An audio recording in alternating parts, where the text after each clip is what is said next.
What if the first pages of our story were never truly the first? The thought slips in quietly, like a draft through an old door, unsettling in a way that feels both ancient and familiar. There is something missing, something torn away long before any of us arrived. And as you breathe a little deeper, letting the night settle around you, allow yourself to drift with that question. And before you let your body sink fully into this comfort, take a tiny moment to like the video and subscribe. Only if something in these whispers makes you want to stay, and if you wish, share where you're listening from and what time it is.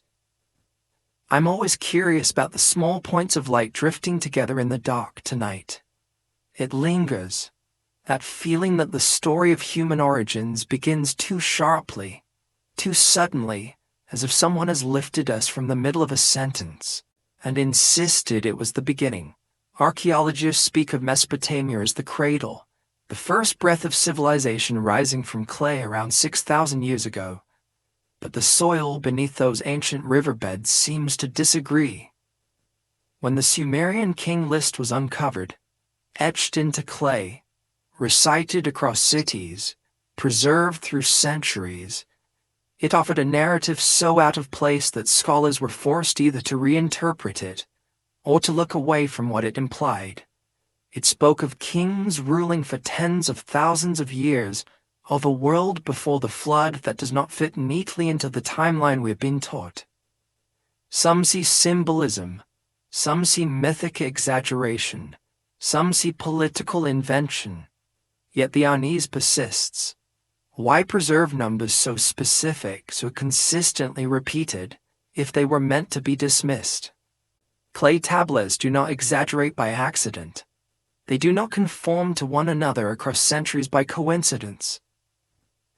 And yet, when confronted with the impossible, the academic instinct is often to assume metaphor rather than anomaly. The king list becomes to many a tool of legitimacy, an ideological document linking new rulers to divine antiquity. But even that explanation leaves questions hanging like dust motes above an undisturbed floor. Why divide time into two worlds so decisively, before the flood and after? Why insist that kingship descended from heaven only after the waters receded?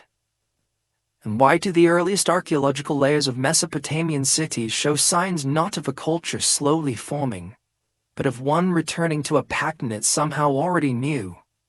The deeper the excavation, the stranger the consistency becomes. In Eridu, considered by many to be the first city, archaeologists found temple foundations stacked layer upon layer, descending through time like echoes, each built on the bones of the last. The earliest shrine appears not crude or experimental but confident, as if the hands that shaped it remembered something older, something practiced beyond the reach of our surviving records. No one can say who designed that first sacred space, or how long the memory of its form had traveled before settling into clay and reed. And still, the king list whispers of a world before even that, a world whose ruins, if they ever existed, have long been swallowed by silt, by shifting rivers, by the restless breathing of the earth itself. There are scholars who argue that gaps in the archaeological record are natural, that erosion, human conflict, and the instability of the early settlements leave only scattered traces. They're right, of course, but even they admit that the transition from pre-urban farming villages to organized city-states happened with a speed that defies expectation. Writing appears in near mature form. Mathematical tables reveal an understanding of quantities and cycles beyond what should have existed in such early centuries. Monumental temples rise not tentatively, but as if following inherited blueprints. Something is missing. A chapter, a bridge, a slow evolution that should be present if this were truly the start of human civilization. Some point to environmental upheavals, the Younger Dryas, sea level changes, the periodic flooding of the Near East. A world-changing flood is not an outlandish idea. Geological evidence does not refute it. But the king list does something peculiar, not just remembering a flood, but insisting that human kingship itself belonged to an age before it. This does not align neatly with mythic storytelling, which often glorifies beginnings. Instead, it suggests a recollection of interruption, of loss, of a world reset and reordered. And if it is a memory, however distorted by time, then what was forgotten? When early explorers first deciphered the tablets, some were struck by the cold precision of the numbers. Others were troubled by how often distant cultures echoed the same structure. A golden age, a deluge, a return of order. It is possible to dismiss parallels as coincidence, but it is harder to ignore how many civilizations begin their written memory with the phrase, "after the flood," as though they emerge from the ruins of something they did not fully understand. Maybe that is why myth so often frames the earliest rulers as beings who descend, or arrive, or restore. Perhaps those stories are not inventions, but reflections of confusion, attempts by a recovering world to explain its inheritance. Still, the king list stands alone in its starkness. It names towns, kings, genealogies, reigns, details that behave less like myth and more like records. Scholars debate fiercely whether these rulers ever lived, whether the numbers encode astronomical cycles, or whether the text is simply political theater. But behind the arguments lies an uncomfortable truth. Even if symbolic, the document points toward a memory of time extending far beyond the horizon of conventional history. It suggests that when the Sumerians began writing, they were already looking backward into an age they considered real. And the deeper one descends into this question, the more fragile our understanding of human origins begins to feel. Why does civilization appear abruptly in Mesopotamia? Why do technologies, rituals, and urban planning seem more like a resumption than an invention? Why does the king list read like an obituary for a forgotten world? Perhaps the oldest mystery is not whether the antediluvian kings existed, but why the people who built the first cities believed so strongly that they did. Perhaps they were grasping at something slipping away, a memory dissolving in the floodwaters of time. And if that is true, then the first civilization may not have been a beginning at all, but a return. Somewhere beneath the clay, beneath the layers of soot and silt and forgotten bowls, the missing sentence still waits. It is quiet, but not silent. And as the night draws closer around us, one question remains suspended like a lone ember. If this was not the beginning, then what older story lies buried beneath the one we've been told? The thought that something older might be missing does not fade with the closing of the first tablet. Instead, it follows like a low, persistent current beneath the silence. If the Sumerian king list hints at an earlier world, then the question becomes unavoidable. Why does nearly every ancient culture speak of a flood not as a metaphor, but as a boundary? The story repeats itself across continents, as if humanity collectively remembered a moment when the world narrowed to a single line between what had been and what remained. And yet, when placed beside one another, these flood accounts feel less like separate myths, and more like shards of a vessel shattered long before written history began. In the Sumerian Atrahasis epic, the waters rise because the gods find humans too noisy. In the Akkadian version, the reasons shift, but the flood remains catastrophic. The Hebrew account reshapes the theme into moral judgment, while in Greece, Deucalion survives a deluge sent by Zeus. Far away in India, Manu is warned by a mysterious fish of the waters to come. Even the early Chinese tale of Gun and Yu describes a long struggle to tame the flood, suggesting not a single event, but an era marked by overwhelming destruction. Culture separated by geography and time cling to the same memory, a world undone by water. And the question floats quietly above these stories. How can so many peoples remember something so similar, unless they were each touching the same submerged truth? Scholars debate this endlessly. Some argue for diffusion, claiming stories traveled along trade networks. Others say the flood is a universal psychological motif. Yet the geological record complicates those explanations. Around the end of the last glacial period, sea levels rose more than 100 meters. Entire coastlines disappeared, swallowed by a meltwater surge that reshaped continents. In the Black Sea region, one theory proposes that a catastrophic influx of Mediterranean water, around 7,000 years ago, inundated vast settlements, leaving survivors with a memory too large to ignore. These events are not perfectly aligned with every myth, but they lend weight to the idea that ancient people were not imagining devastation. They were responding to it. And still, the Sumerian version stands apart in one curious way. It does not simply recount the flood as a disaster. It treats it as a dividing line between two worlds, one ruled by impossibly long-lived kings, and another ruled by human-scale dynasties. Something resets, something breaks, something is lost. This bifurcation raises the eerie possibility that the flood narrative was not merely a memory of destruction, but a recollection of discontinuity, an interruption in a story already underway. When archaeologists examined the earlier strata beneath cities like Ur and Eridu, they found layers of riverine silt, evidence of repeated flooding rather than a singular apocalyptic event. These sediments tell of cycles, not a one-time catastrophe. They hint that ancient people lived alongside water's unpredictability for centuries, perhaps millennia. And yet, they were compelled to elevate one flood above all others, shaping it into a cosmic dividing line. Why that flood, and not the countless ones that preceded it? There is a theory, contested but persistent, that myths often encode social memory rather than precise events.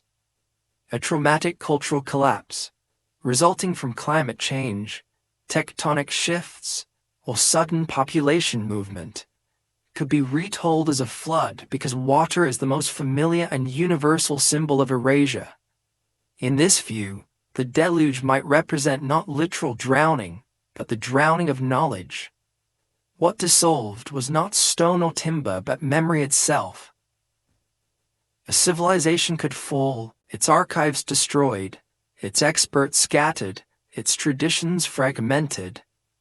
When later societies attempted to make sense of the fragments left in their hands, they might say simply, there was a flood.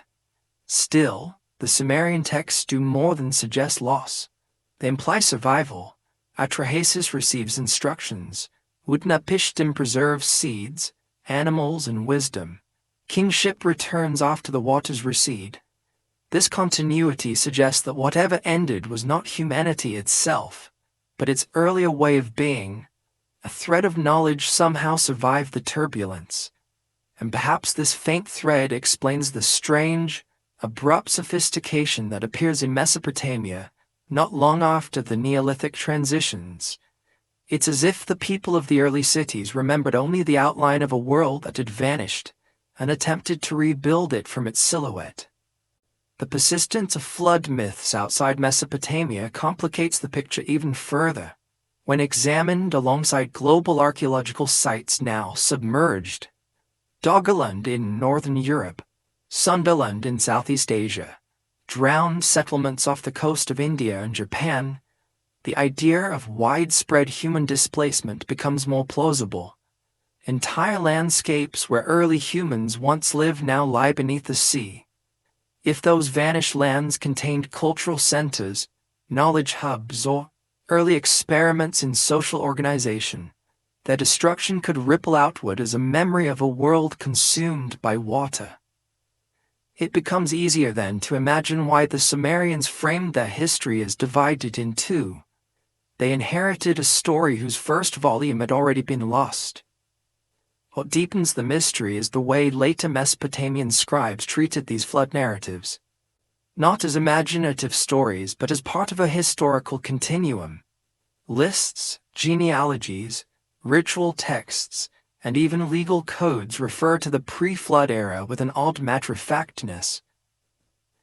They speak of the antediluvian sages, the Apkallu, who were said to have brought knowledge of agriculture, architecture, writing, and sacred rites. Scholars interpret them symbolically, as culture heroes rather than literal beings. Yet the symbolism itself suggests something inherited, something remembered even as its original context slipped away. And so, when viewed through this lens, the flood becomes more than an end. It becomes an eraser of origins, a veil drawn over whatever came before. A moment after which humanity was forced to begin again with only fragments of an older inheritance.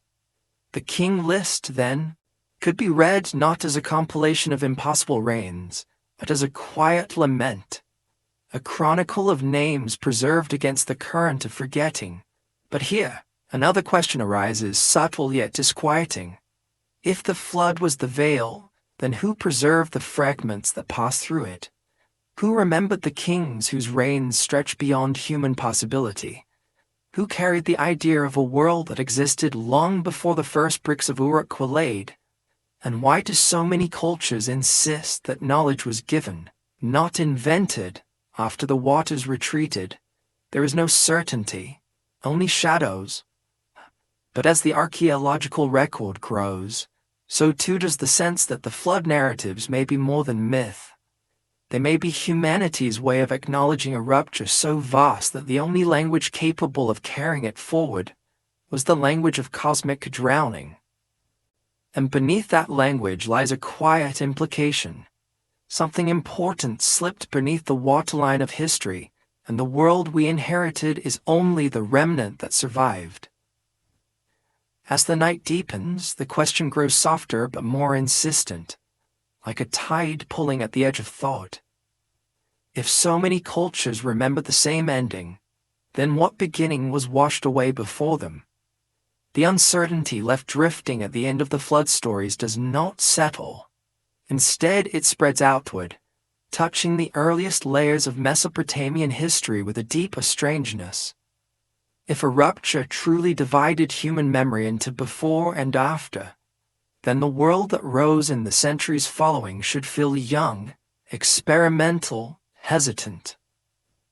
But the Ubaid culture, emerging thousands of years before the first great cities, arrives not as a tentative beginning, but as something already steady, composed, and inexplicably mature.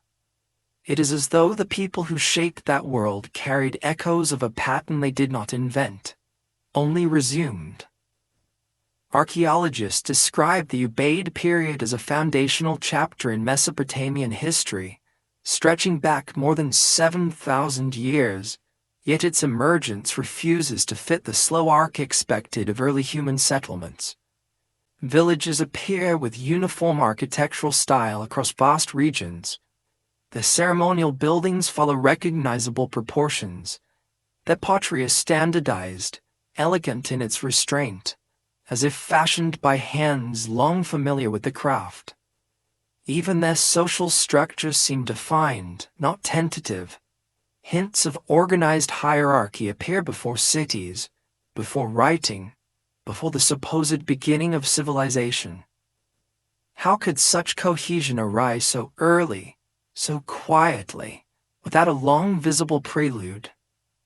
As excavators moved deeper into sites like Eridu and Tel al-Ubaid, they found something even more disquieting: the absence of transitional phases. Cultural traits do not evolve, they appear. Temple architecture does not gradually take shape, it arrives. The Ubaid worldview does not seem to experiment with symbolism, it presents it whole. And beneath these observations lies the faint suggestion that earlier knowledge existed somewhere, now erased or carried through oral channels that leave no trace in the archaeological record. The Ubaid people behave not like pioneers but like inheritors. Among the objects they left behind, none has drawn more speculation than the elongated reptile-like figurines, found in burial contexts and ritual settings. Their narrow faces, almond-shaped eyes, and slender bodies do not resemble typical human depictions of the time. Scholars, cautious and grounded, avoid fantastical interpretations. They classify the figurines as symbolic, ritualistic, perhaps connected to fertility or mythic beings. Yet the precision of their form raises unsettling questions. Why represent figures so distinctly non-human? Why repeat these forms across multiple sites? Why were they placed in graves, as if they belonged to a realm between memory and myth? The figurines may simply reflect a symbolic language now lost, but they also gesture toward a worldview in which human origins were not perceived as linear. The Ubaid people, like later Sumerians, may have believed they descended from beings who appeared other, beings coded into their myths as sages, bringers of knowledge, intermediaries between worlds. In later Sumerian texts, the Apkallu occupy this role, civilizing figures of partly divine nature. Could the Ubaid figurines be the symbolic ancestors of that idea, representing not literal beings, but a memory of those who carried knowledge across a rupture too deep to articulate? Still, archaeology demands restraint. These figurines alone prove nothing. But the patterns surrounding them, abrupt cultural coherence, sudden architectural sophistication, widespread shared style, can be interpreted as evidence of social memory. Cultures sometimes carry forward traditions whose origins they themselves no longer understand. A ritual may be older than the people who perform it. A building's proportions may echo a design once necessary, now merely sacred. The Ubaid culture, viewed this way, becomes not a beginning, but a bridge connecting something older to the world that would later become Sumer. Geographical evidence complicates the picture even further. The southern Mesopotamian marshlands, where Ubaid settlements flourished, were dynamic, shifting, shaped by estuaries that advanced and retreated over millennia. If earlier settlements existed along the coastline, many could now be submerged or buried beneath layers of sediment. Excavation cannot easily reach what the sea or the rivers have reclaimed. It is entirely possible that the Ubaid people were descendants of groups displaced by environmental changes, bringing with them fragments of an older cultural template that we can no longer trace. And yet the most evocative clue may lie not in objects, landscapes, or architecture, but in absence, the silence where early writing should be. Before cuneiform, before tokens evolved into tablets, there must have been a system for managing resources, rituals, and communal structures, but there is nothing. No proto-script, no transitional markings, no symbolic scaffolding. Writing does not grow. It appears. The Ubaid world holds the quiet before this appearance, a quiet too neat, too uninterrupted, too intentional. If knowledge was lost in some calamity, flood or otherwise, then perhaps the Ubaid period reflects the slow retrieval of memory before it became visible again as writing. Some researchers have noted striking similarities between Ubaid building techniques and later Sumerian temple forms. The continuity is unmistakable. Stepped platforms, ceremonial rooms, axial layouts. It is as if the Sumerians refined what the Ubaid first reassembled from memory. This continuity challenges the idea that Sumerian civilization erupted spontaneously. Instead, it suggests an inheritance, a long arc of development obscured by geological changes, lost settlements, and unrecorded migrations. What we call the beginning of civilization may be simply the moment that the thread becomes visible again. Yet there is another dimension to this mystery. The Ubaid trade networks. Goods, pottery styles, and cultural motifs appear across regions stretching from the Arabian Peninsula to Anatolia. This interconnectedness predates urbanization by millennia. Such networks require stability, organization, and shared understanding. They imply that people traveled, communicated, exchanged not just goods but ideas, and ideas once shared can survive catastrophic events more easily than buildings or clay tablets. Could it be that the Ubbard people inherited a map of relationships older than the archaeological layers we can access? Still, even the most cautious interpretations leave one haunting tension unresolved. If the Ubaid were the cultural foundation of the Sumerians, what foundation supported the Ubaid themselves? Their arrival is too coherent, their worldview too shaped, their structures too familiar. Something lies behind them, something erased, submerged, or carried too quietly to leave marks. Perhaps this is why the Ubaid period feels like fog over a hidden landscape. We sense shapes beneath it but cannot grasp their edges. We see continuity where there should be emergence, memory where there should be invention. And the figurines, those enigmatic, silent witnesses, seem to look back at us with an expression we cannot interpret, as if aware of a story we have not yet learned to remember.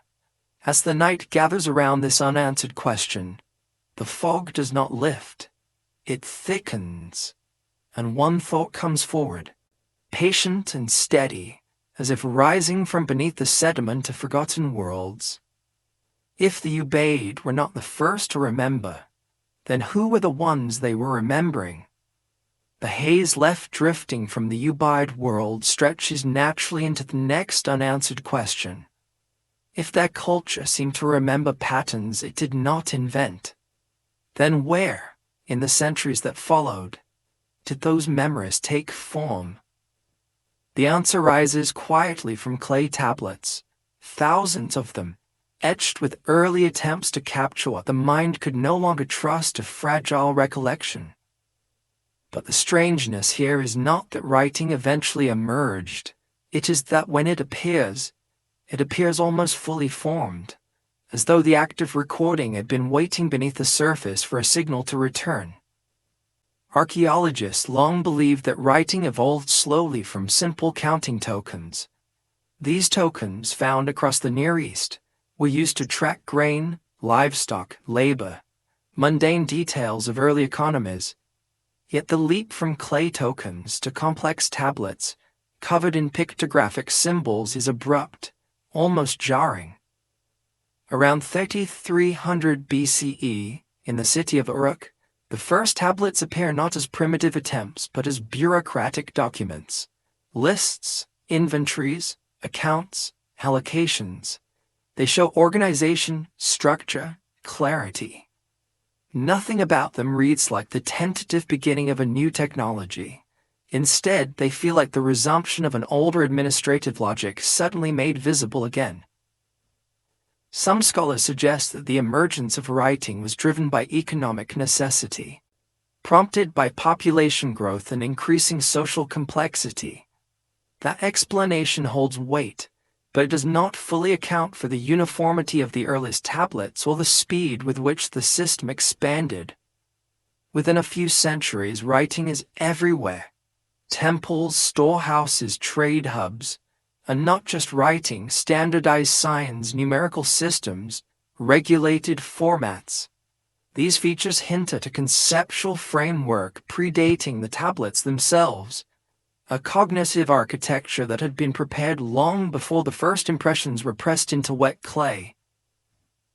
And then there is the question of content.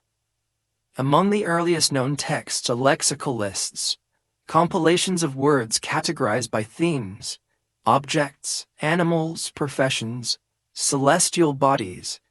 These lists do not function as simple records. They resemble instructional documents or memory aids, as if the scribes were attempting to preserve a taxonomy of knowledge that risked being forgotten.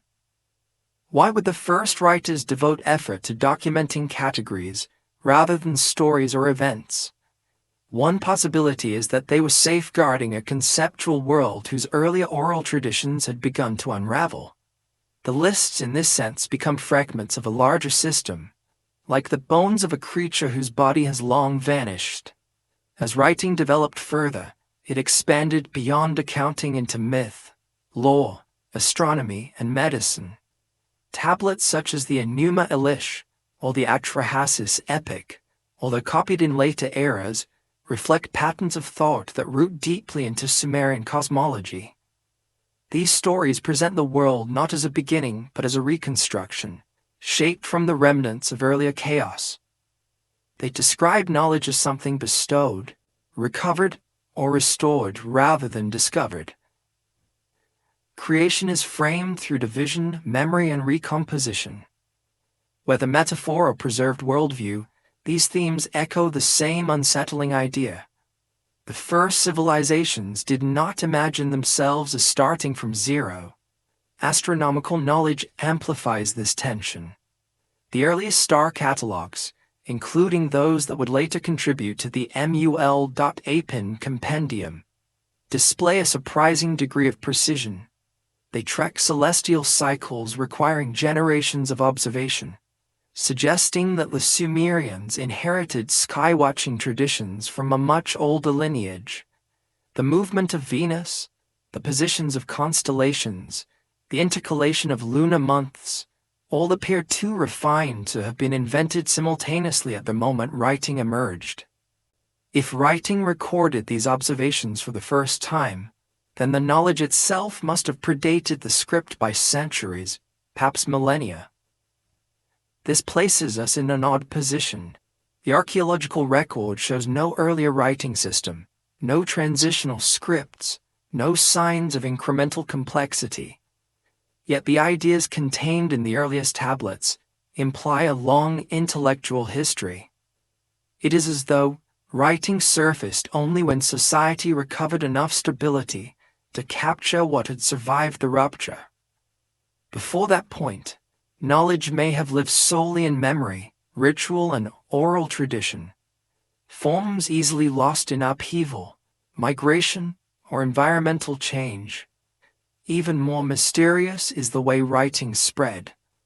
The influence of Sumerian script extended into Elam, Akkad, and the wide Near East. Some regions adapted the script, others adopted its structure while creating their own symbols. This rapid diffusion hints at a shared conceptual framework, perhaps revived rather than invented. Civilizations do not typically absorb new technologies so swiftly, unless the technology aligns with an existing mental template. Writing, then, might have been less a revolution, and more a return to a cognitive pattern that had been dormant. And yet, despite writing's sophistication, its earliest use remains utilitarian. Myths, rituals, and cosmological reflections appear later, as though scribes first needed to stabilize the practical world before attempting to preserve the symbolic one. When they finally did, the stories they recorded feel old, worn, filled with echoes. They read not like new creations, but like the lost surviving pieces of something transmitted through centuries of fragile oral memory. Even their structures, repetitive, formulaic, ritualized, suggest traditions designed to survive forgetting. Consider the Enuma Elish, a story of worlds formed from the remains of a previous order, or the Atrahasis, a narrative of humans created, destroyed, and remade. These myths do not document origins, they document restorations. They describe a world rebuilt after a cycle of loss. Whether metaphorical or historical, they speak to a consciousness shaped by discontinuity. And this internal structure mirrors the external evidence. Cities emerging too quickly, systems appearing too fully realized, knowledge resurfacing as if recalled rather than invented. The question grows softer but more insistent. If writing was the moment when memory anchored itself in clay, what memories had been wandering unmoored before that? What knowledge did the Ubaid people carry that never made it into script? What stories dissolved in floodwaters or in the quiet forgetting of displaced communities? And why do the earliest Sumerian texts feel less like beginnings and more like reconstructions? For all the tablets unearthed, the silence beneath them remains the dominant presence. The absence of early drafts, failed experiments, or transitional scripts leaves a palpable void. Writing arrives as if summoned, tasked with preserving whatever could still be held.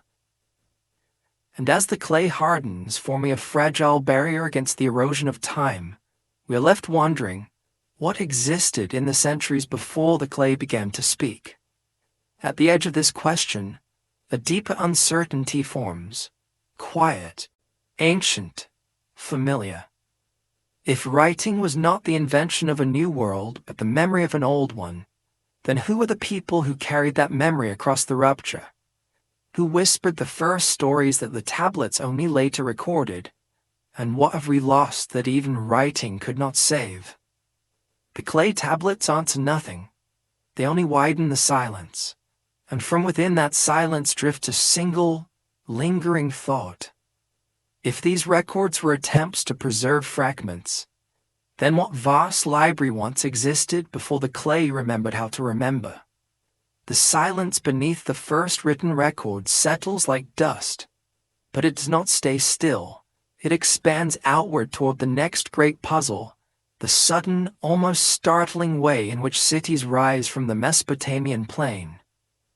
If writing appeared mature, city building appeared even more so, as if, once again, the knowledge had been waiting beneath the surface, patient and preserved, until the world was stable enough for it to emerge. And nowhere is this more visible than in Uruk, often called the world's first true city, though it materializes with a confidence that cities should not possess at their birth. To walk the archaeological layers of Uruk, even in imagination, is to witness something unnervingly complete.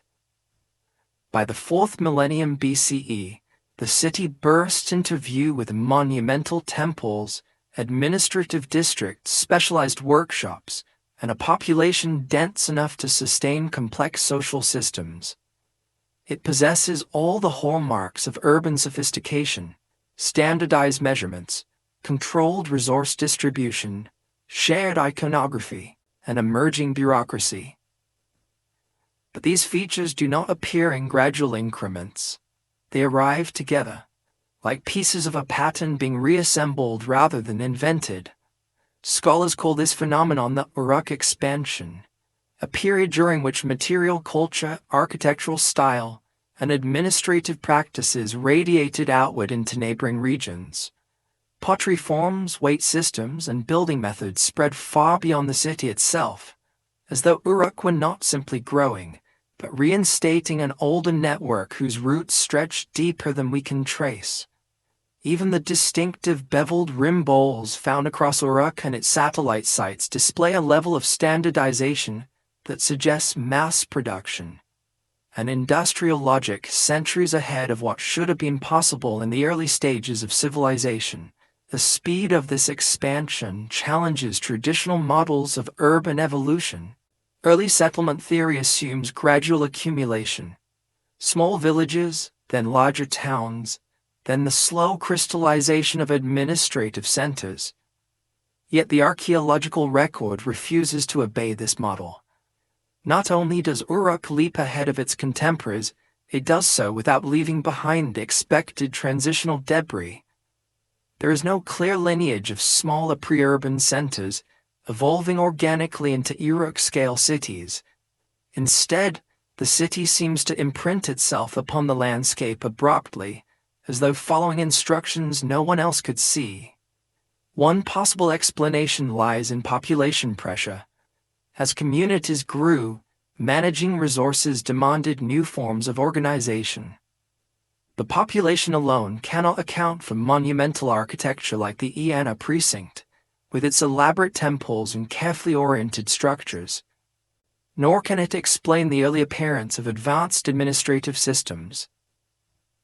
Even the earliest known cylinder seals used to authenticate records show sophisticated iconography that presupposes shared symbolic language. These seals do not feel like inventions, they feel like continuations. The deeper layers of Uruk offer hints of a prehistory that refuses to surface fully. Beneath the monumental structures lie earlier temples, rebuilt repeatedly on the same sacred foundations. The repetition echoes Eridu, the even older ceremonial center whose first shrine appeared shockingly complete. Why did these early cultures rebuild sacred spaces in the same forms, the same orientations, the same proportions? Why did they inherit the idea of the temple before they invented the city around it? Archaeologists have proposed that these temples served as economic hubs, redistributing food and goods, but their symbolic design, the stepped platforms, the axial alignments, the altars and offering rooms, suggest deeper purpose. They resemble cosmological diagrams made of mud brick, echoes of a worldview in which the built environment mirrored the structure of the heavens. If these architectural patterns descended from earlier traditions now lost, then the temples of Uruk may be the last surviving expressions of a memory older than writing. This idea becomes even more intriguing when one examines the early mathematical and metrological systems embedded in the city's organization. Standardized weights and measures appear suddenly and seem almost excessive for a society still defining itself. The base 16 numerical system, later used for astronomy and timekeeping, suggests an inheritance that is difficult to trace. Why would the earlier city develop a system so mathematically elegant and so complex, unless it was preserving something earlier, something already understood? And then there is the matter of irrigation. The canal networks around Uruk were vast, intricately planned, maintaining water flow across large distances. Such coordination implies not just engineering skill, but communal memory, trial and error accumulated over generations. Yet the pre-Uruk record does not contain clear evidence of such long-term experimentation. It is as if the knowledge appeared ready-made, returning after a period of obscurity. If this sounds too convenient, one must look again at how cities typically form, slowly, unevenly, shaped by repeated failures. But Uruk's growth does not show those early failures. Instead, it shows refinement. And it is this refinement that creates a subtle disquiet. How many attempts, how many prototypes, how many lost communities might have existed before the city emerged? What lies beneath the layers we cannot reach, buried under meters of silt, hidden beneath river channels that changed course over millennia? Some scholars speculate that environmental shifts in the early Holocene erased earlier settlements, especially in the marshlands of southern Mesopotamia. Sea levels rose, river systems migrated, entire landscapes transformed. If early experiments in urban organization existed along ancient coastlines now submerged beneath the Persian Gulf, their traces would be unreachable. The city we see, the one we can excavate, may not be the first of its kind, only the first preserved by the whim of geology. But even if Uruk was the first, its sudden coherence raises another question. Why did its systems spread so widely, so quickly, to regions with their own cultural histories? Why did distant communities adopt Uruk administrative forms, architectural styles, and symbolic motifs? Cultural diffusion is a powerful force, but the uniformity of the Uruk expansion feels less like diffusion and more like resonance, as if those societies recognized something familiar in the forms they borrowed. Perhaps the most troubling aspect of this phenomenon is how few answers the archaeological record offers. The more carefully one examines the layers, the more apparent the discontinuities become. A silence precedes the city, a silence that should not exist if civilization had developed in steady progression. And yet, there it is. Empty, unyielding, unrecorded. This silence makes the appearance of the first cities feel less like emergence and more like recovery, a retrieval of patterns half remembered, an attempt to rebuild a structure whose earlier foundations were washed away or buried. And as Uruk grows, mirroring the sky in its temples and the earth's order in its streets, one cannot help but sense a longing for something that once existed, but no longer speaks through the soil. As the night deepens, this question settles at the threshold of thought, patient and unresolved. If cities rose so suddenly, so confidently, then what older blueprint were they following? One that time has erased, but their builders somehow still remembered. The outline of an older blueprint grows more visible as one moves from the early cities to the night sky above them. For when the Sumerians lifted their eyes, they seemed to gaze not with curiosity alone but with recognition, as though the heavens were a text they had once known by heart.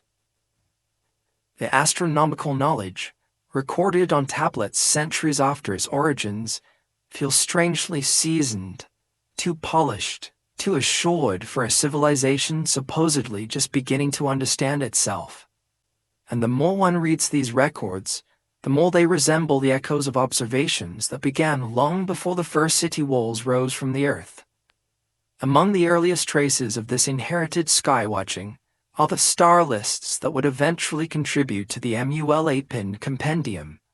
These documents include constellations, rising and setting points, seasonal placements, and instructions for tracking celestial cycles. Yet their level of detail suggests generations upon generations of prior observation. To track the heliacal rising of stars, to predict lunar anomalies, to calculate intercalary months. These require long-term consistency, the kind of knowledge systems that do not arise overnight, and yet the tablets present them with the confidence of a tradition already old. One of the most striking examples is the cycle of Venus, recorded in tablets associated with Ammisaduqa, a king of the Old Babylonian period. But the observations encoded in these records reflect a systematic approach to planetary motion that must have existed centuries before. Venus's irregular orbit, with its complex retrograde motions, is not something easily understood without sustained attention. The Sumerians not only recognized these patterns, but integrated them into ritual calendars, Humin literature, and seasonal planning. Such sophistication implies not an emerging science, but a rejuvenated one, a rekindling of something previously dimmed. Even more revealing is the sexagesimal system, the base 60 numerical structure that underlies Sumerian mathematics, astronomy, and timekeeping. While modern scholars appreciate its usefulness for dividing circles and cycles, its origin remains hazy. Why assume a system so elegant and abstract at such an early stage? Why not adopt a simpler base 10, more intuitive for counting human fingers? The existence of base 60 mathematics in the earliest written records suggests that its conceptual roots predate writing itself. It is as if the Sumerians inherited a numerical framework from an earlier people, whose records did not survive, preserving only the shape of the system rather than its origin. But the most haunting element of Sumerian astronomy is not its complexity. It is the certainty with which celestial order is described. The stars are not treated as mysteries but as markers, signposts in a cosmic architecture already known.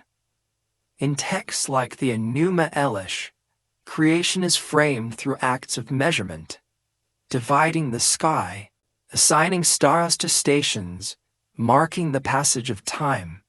This is not the language of a culture discovering the heavens. It is the language of one remembering them. And so the question deepens. Who first taught the Sumerians the sky? Was it generations of meticulous observers living in pre-urban settlements lost to time? Was it the survivors of earlier societies displaced by flooding, carrying fragments of astronomical knowledge across landscapes transformed by rising seas? Or did this knowledge belong to a lineage even older, preserved not through writing but through ritual, myth, and long nights of patient watching? Archaeology struggles to answer these questions because the evidence exists primarily in absences, missing sites, missing records, missing intermediaries. The earliest known observatories, such as those at Göbekli Tepe far to the north, hint at a deep time relationship between humans and the sky. Carved pillars align with celestial events. Animal symbols correlate with star clusters. But the connection between such sites in early Mesopotamian astronomy remains speculative. Still, the idea is tempting. Perhaps the Sumerians inherited not just cultural fragments from earlier peoples, but a cosmological framework that had drifted across centuries of migration and forgetting. In Mesopotamian myth, the Apkallu, semi-divine sages sent by the gods, were described as bearers of knowledge. They taught humanity agriculture, writing, ritual, and crucially the structure of the heavens. Later texts portray them as antediluvian beings, living before the Great Flood and emerging again after it. Scholars interpret them symbolically, seeing them as mythical personifications of ancestral specialists.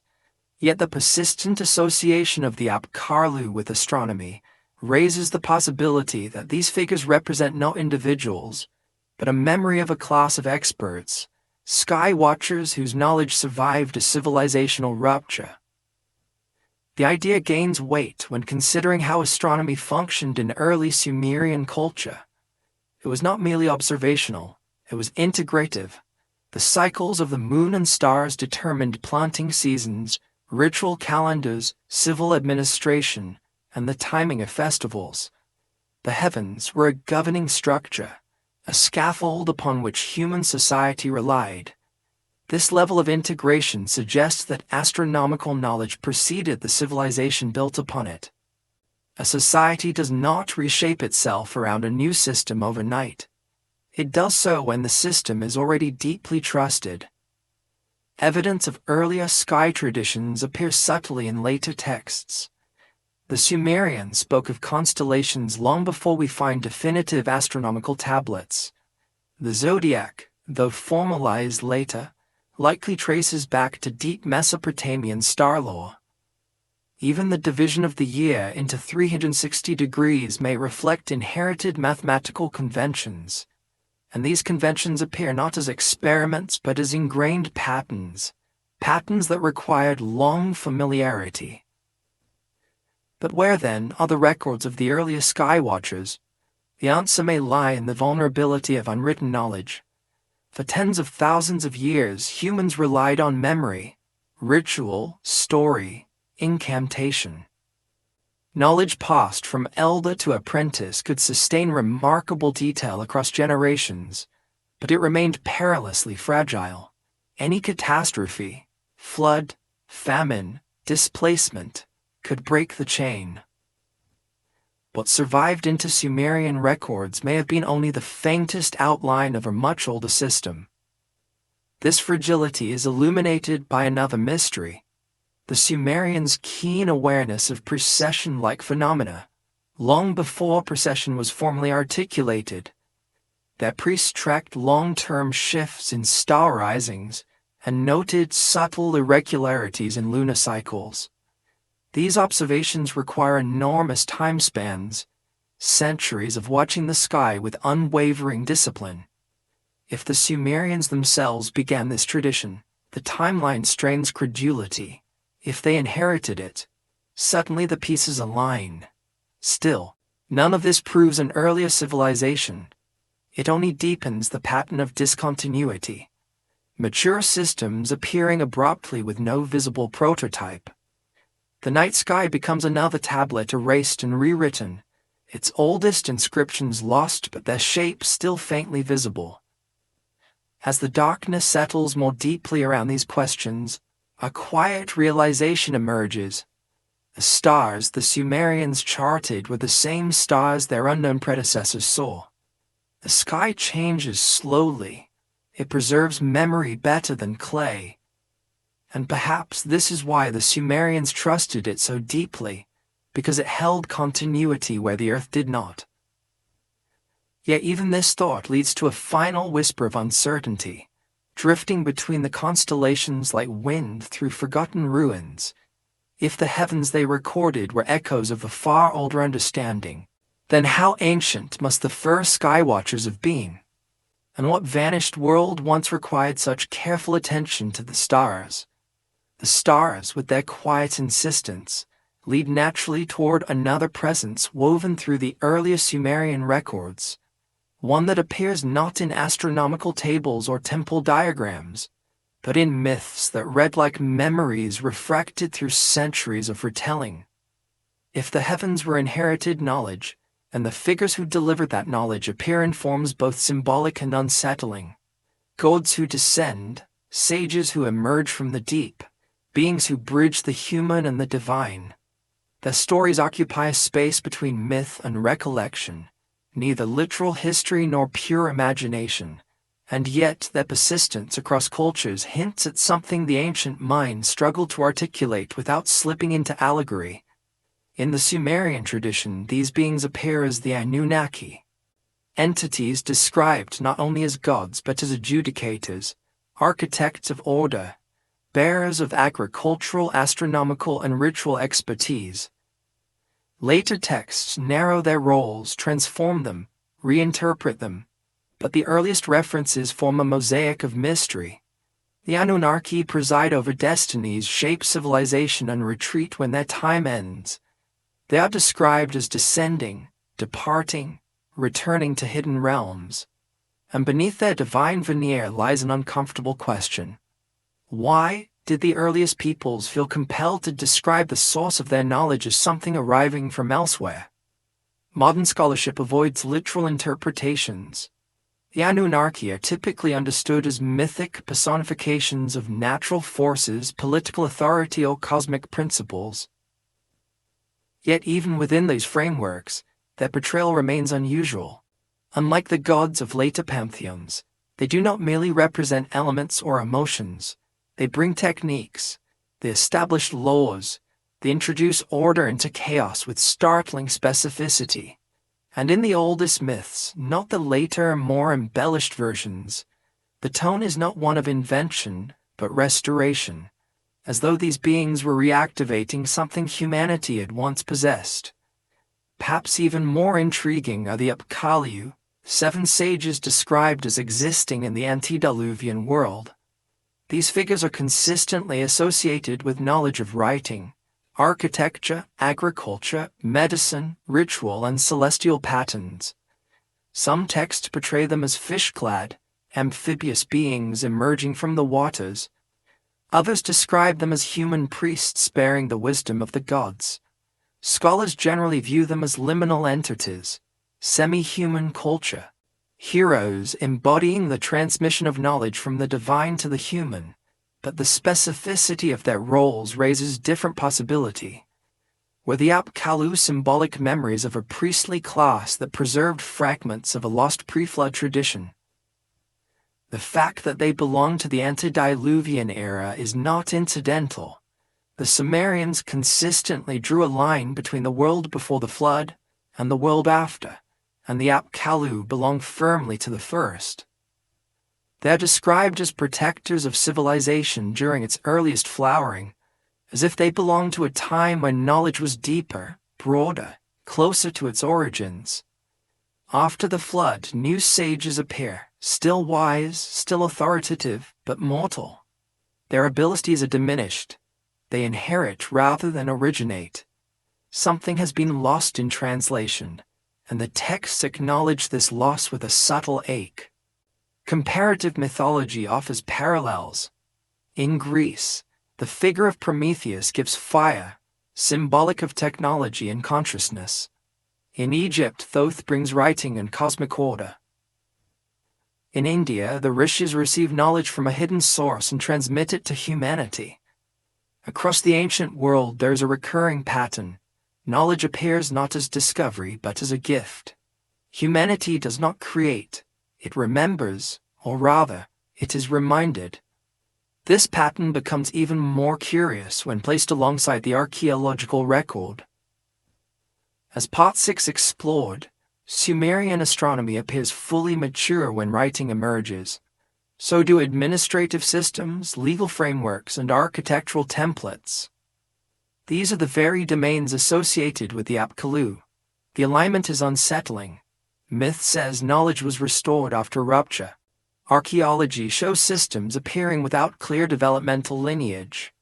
The two narratives, though framed differently, point in the same direction, but myths resist literal interpretation, and to treat them as historical accounts is to miss their deeper purpose.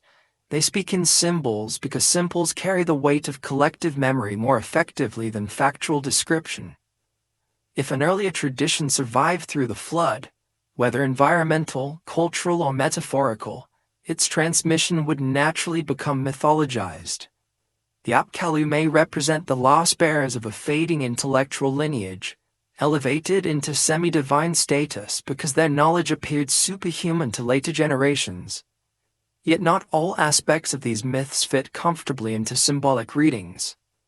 The descent and departure of the Anunnaki, described not as metaphor but as spatial movement, suggests an origin remembered as external. Not external in the modern, extraterrestrial sense, but external in the human sense. Perhaps a distant people, a displaced group, a remnant of an older society. When knowledge arrives abruptly from outside the local cultural framework, myth often transforms its bringers into gods. This interpretation gains subtle support from linguistic and material patterns.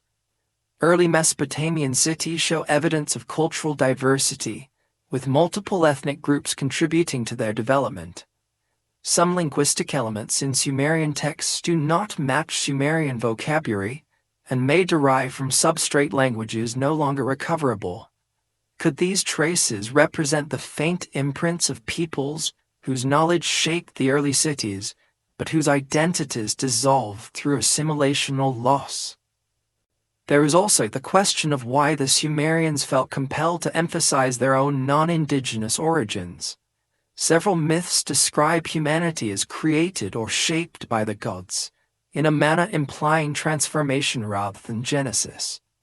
Other texts imply that kingship descended from heaven, an expression scholars interpret metaphorically, but which may also reflect a belief in cultural inheritance from an outside source. In each case, the Sumerians position themselves not as inventors but as recipients, and yet even as they credit their knowledge to external beings, the Sumerians express profound anxiety about losing that knowledge. Myths repeatedly describe the withdrawal of the gods, the fading of the Apkallu, the diminishing of wisdom through time. It is as if the early Sumerians sensed they stood at the edge of a much larger past, one they could glimpse only through mythical silhouettes.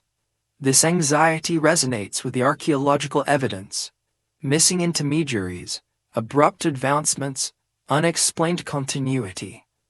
The myths do not fill these gaps, but they illuminate their emotional outline.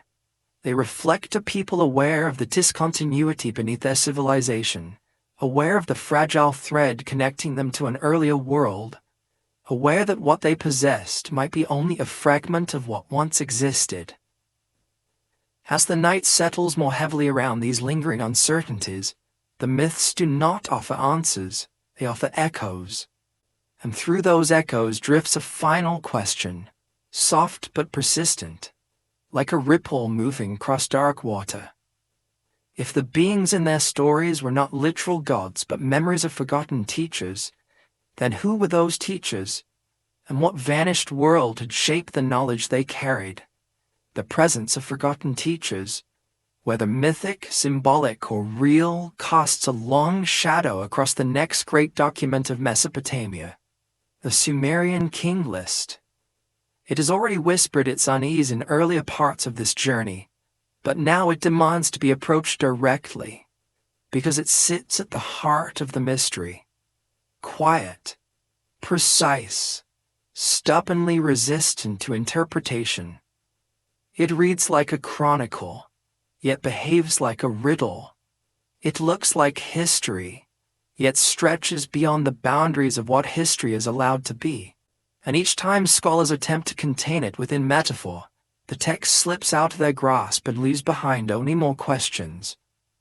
On the surface, the king list appears simple, a sequence of rulers, cities, and reign lengths divided into the periods before and after the flood. but the deeper one moves into its texture, the stranger it becomes. The antediluvian kings are said to have ruled for reigns measured in tens of thousands of years. Their domains shift between ancient cities whose earliest layers barely reach the archaeological horizon. The text describes kingship descending from heaven, then migrating across cities like a wandering flame. And then, abruptly, the flood ends the first era. Afterward, reign lengths shrink dramatically, kings are mortal again. The world resumes a rhythm closer to human time. The most common explanation among scholars is that the early reigns are symbolic, expressions of mythic antiquity or divine legitimacy. But symbols rarely maintain such numerical precision across different copies of a text. The king list appears in several versions spanning centuries, and though details vary, the exaggerated reigns remain consistent.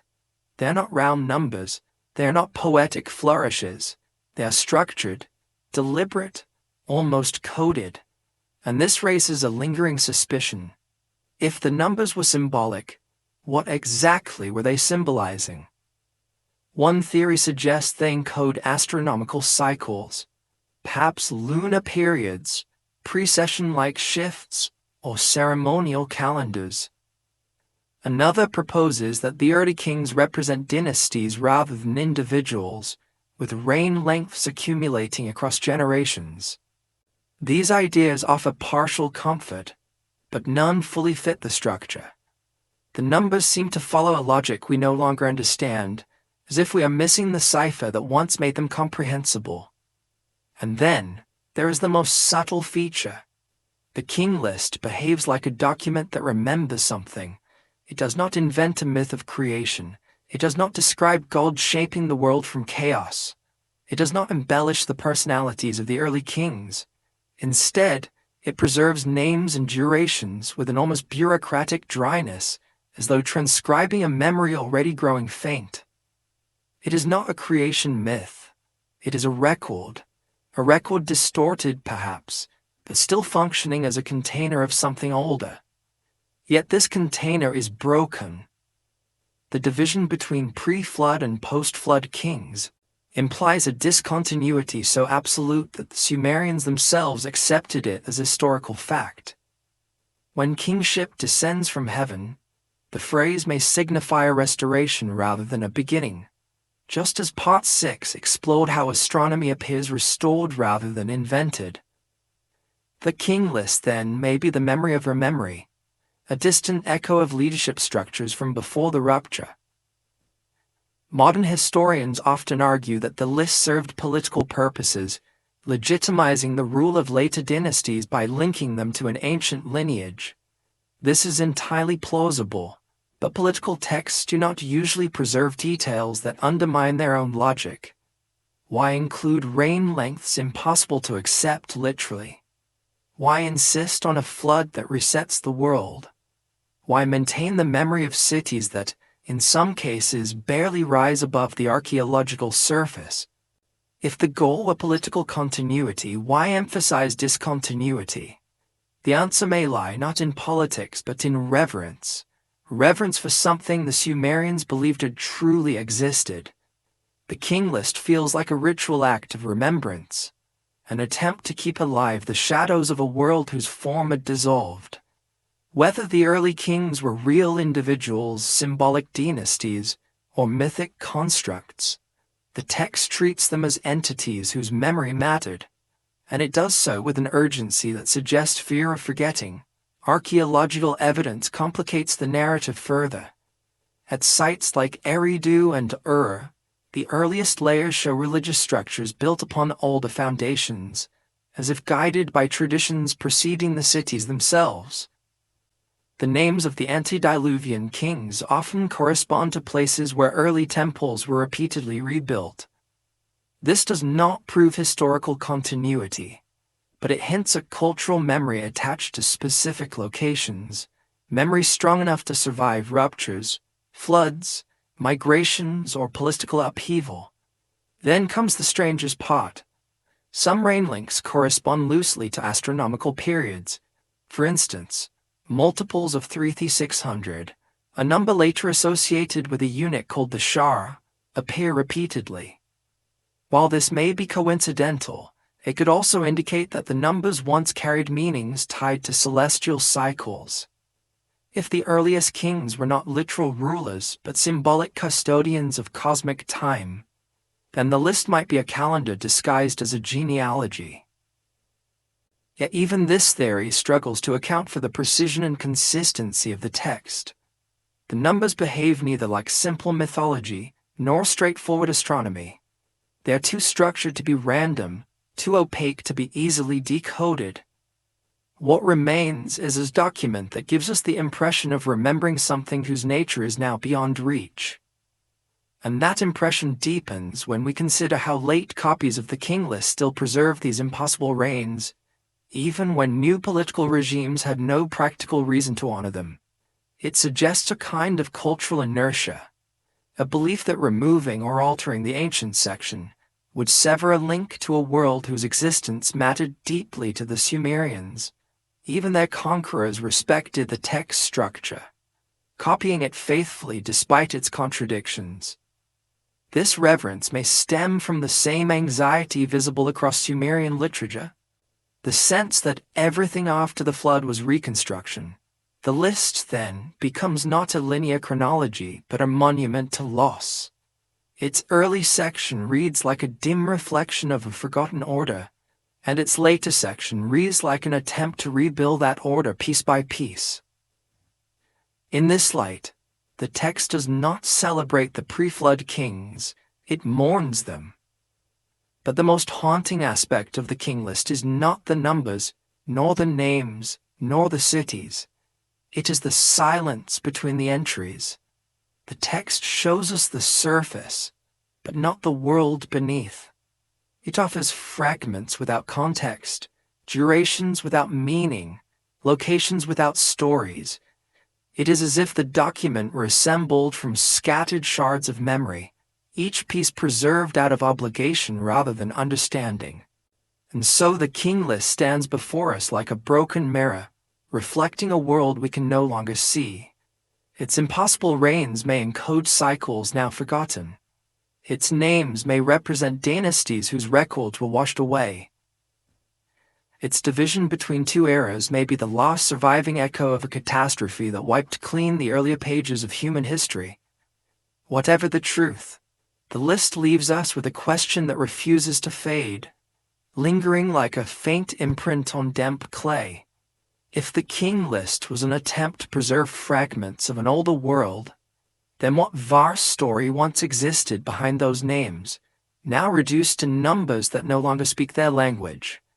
The broken mirror of the king list leads naturally to the ground beneath it, to the literal earth, to the layers where memory becomes sediment, and time compresses itself into narrow bands of clay. If the earliest text hint at discontinuity, the archaeological record makes that discontinuity visible in ways even myth could not conceal. For beneath the surviving cities of Mesopotamia lie earlier cities, and beneath those lie settlements older still, until eventually the layers become so faint, so fragmented, that they dissolve into questions rather than answers. It is here, in these deep foundations, that the most unsettling patterns emerge. Ruins beneath ruins, worlds beneath worlds. Excavations at Eridu, the city long regarded as the first in Sumerian tradition, reveal a history that does not unfold smoothly.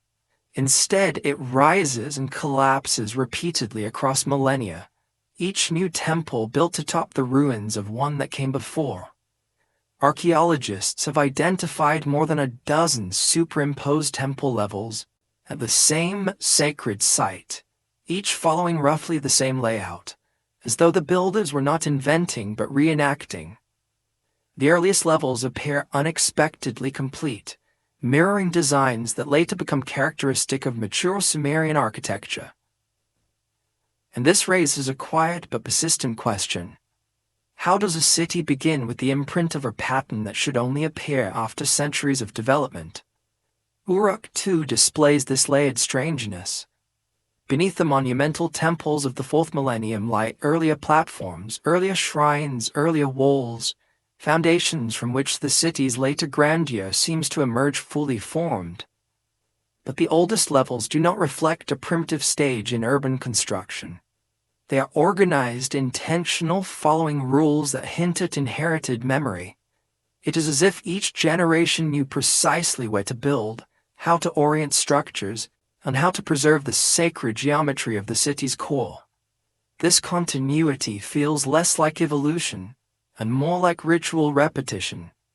Even more confounding is the absence of transitional settlements.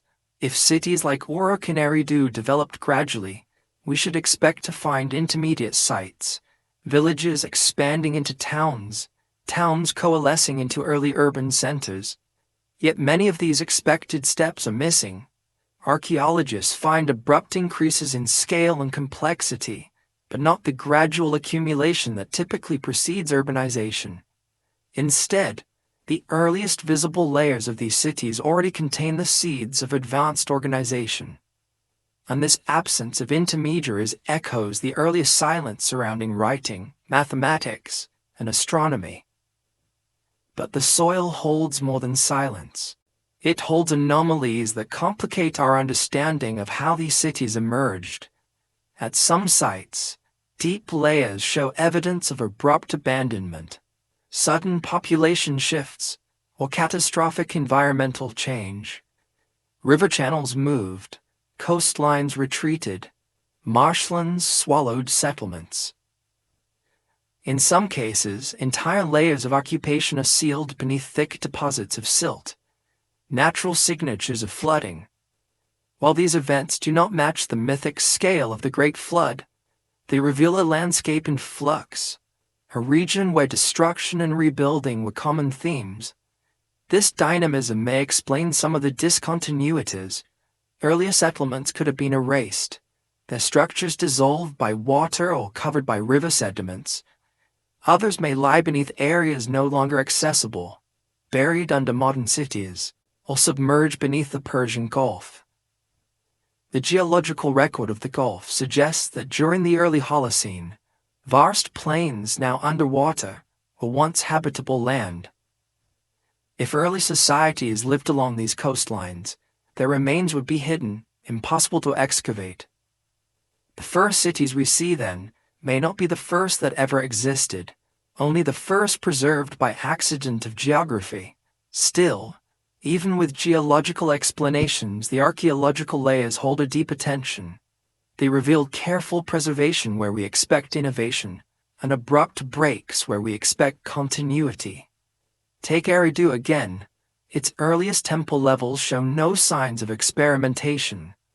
The builders already understood the proportions, the layout, the symbolism of sacred space. The same is true for the earliest administrative districts of Uruk, where the logic of bureaucracy appears before we find evidence of simpler organizational systems. It is as though the blueprint for civilization existed before civilization itself. Some scholars propose that these patterns reflect long-standing oral traditions. Knowledge transmitted across generations, even without writing, can shape architecture, ritual, and social structure. But oral memory typically produces variation, not uniformity. Over centuries, styles shift, formulas change, designs adapt. Yet the earliest layers of Mesopotamian temples often mirror later ones with uncanny fidelity, suggesting not fluid tradition, but adherence to a lost precedent.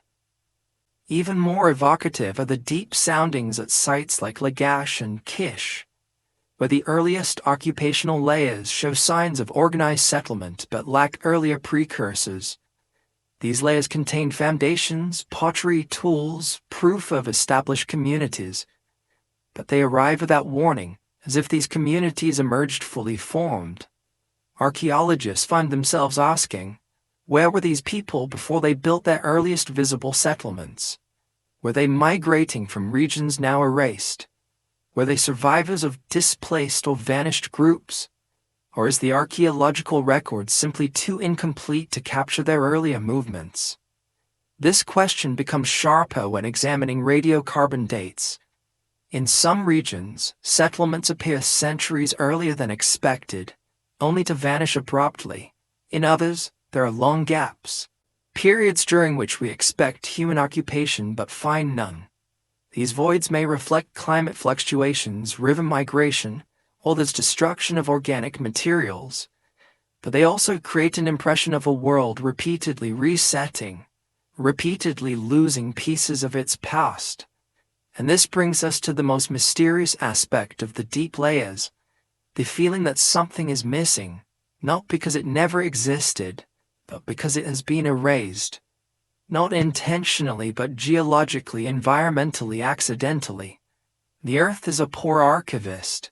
It keeps some things, scatters others, buries entire eras beneath silence. And the silence beneath Sumer is not empty. It is heavy. It presses upward through the layers of clay, becoming palpable in the gaps between objects, in the sudden appearances and disappearances, in the clean lines where we expect rough beginnings. Perhaps the most haunting example of this silence appears in Eridu's earliest levels. The first structure, level 16, is modest, but level 17, built soon after, is unexpectedly elaborate. Then level 16 refines the design further. This progression implies memory, continuity, intention. But where did the memory originate? Which hands shaped the template followed so faithfully by generations who did not yet write? Some researchers suggest that these early builders may have been descendants of groups displaced by environmental shifts. These groups could have carried architectural traditions from regions no longer accessible. But this explanation, while plausible, does not answer why the tradition appears so coherent, so stable, so resistant to variation. Nor does it explain how similar patterns appear across multiple early cities, each following rules as if drawn from the same unseen source. As these questions accumulate, the deep layers take on a symbolic dimension. They become a metaphor of human memory itself, fragmented, discontinuous, shaped by forces beyond our control. The ruins beneath ruins whisper of a world that existed before the one we know, a world whose outlines can still be traced only through the shadows it left behind. And as night settles around these unanswered questions, one final thought rises from the darkness beneath the foundations, soft as dust drifting through a forgotten corridor. If every visible city sits atop the remnants of older, unseen worlds, then how many times has civilization begun? Not once, but again and again, each time leaving behind only hints for the next to find. The deeper the ruins sink, the more inevitable the next realization becomes. For every layer we can excavate, there were libraries, vast, fragile, irreplaceable, that did not survive long enough for anyone to unearth. If the earth forgets by burying, fire forgets by consuming, and across Mesopotamia there are signs of both kinds of forgetting.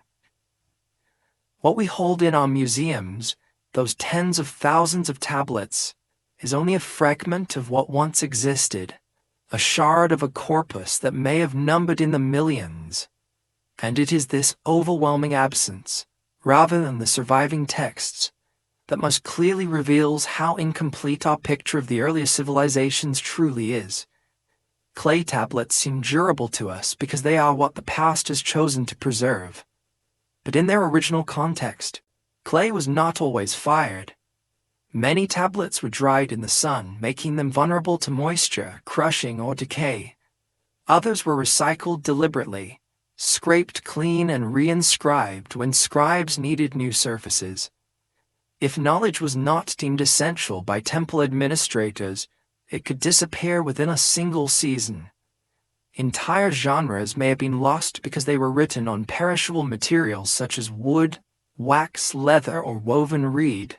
These materials leave no trace after millennia, but the Sumerians mention them often enough to prove their existence. This fragility becomes more troubling when we examine the destruction of early archives. Ashurbanipal's library, often celebrated as the greatest trove of cuneiform texts, exists because it burned. The fire hardened the clay tablets, paradoxically preserving them.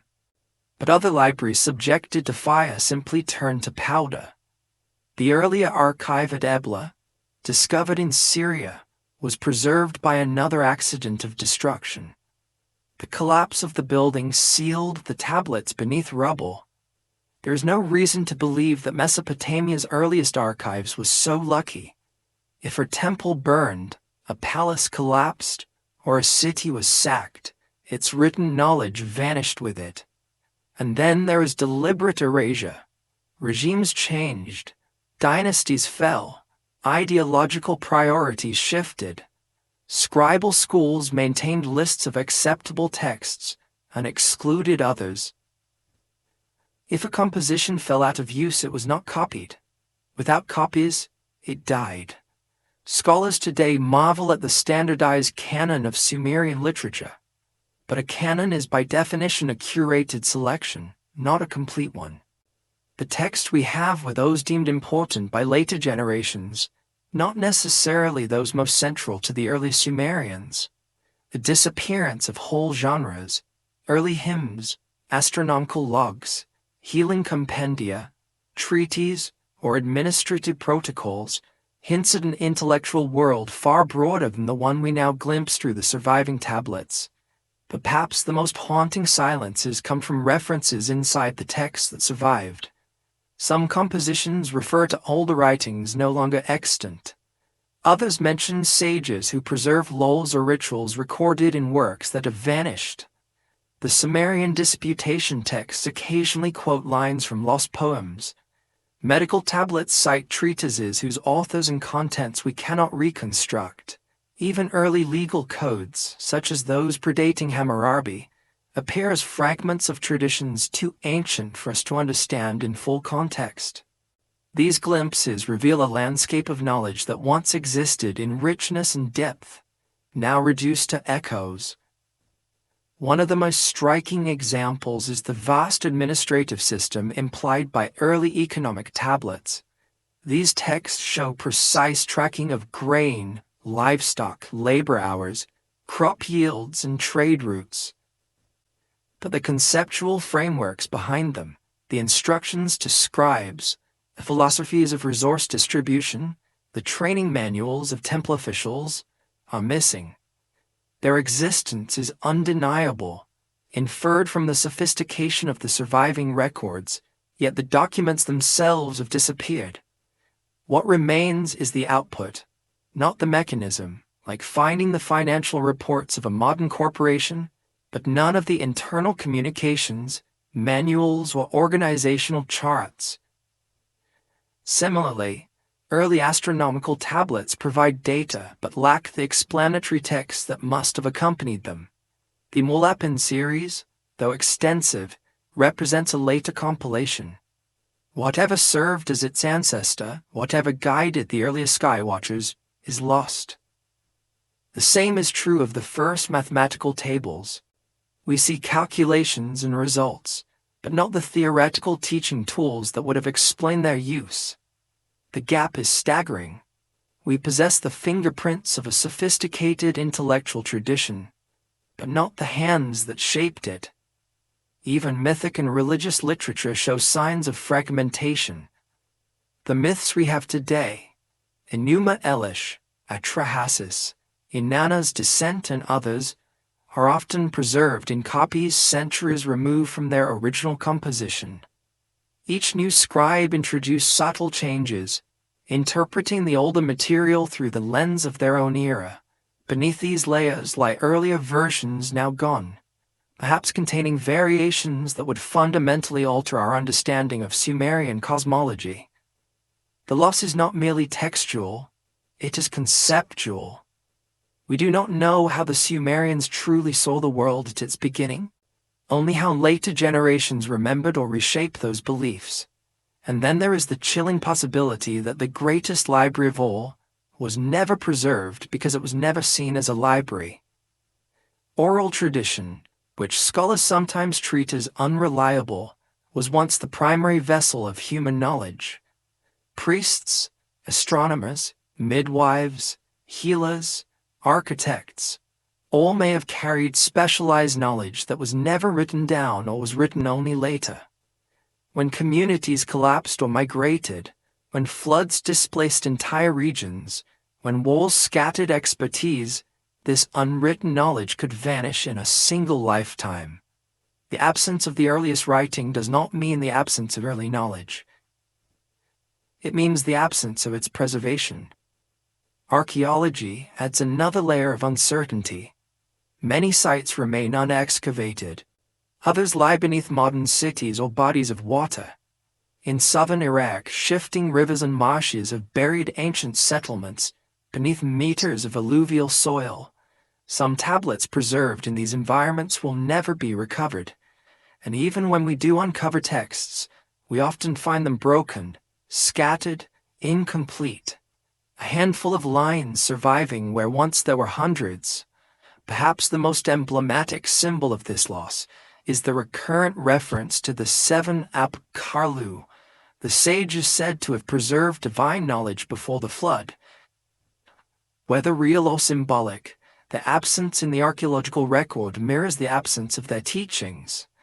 If they represent a priestly class or a lineage of scholars, then their lost writings may have formed an ancestral canon predating everything we now possess.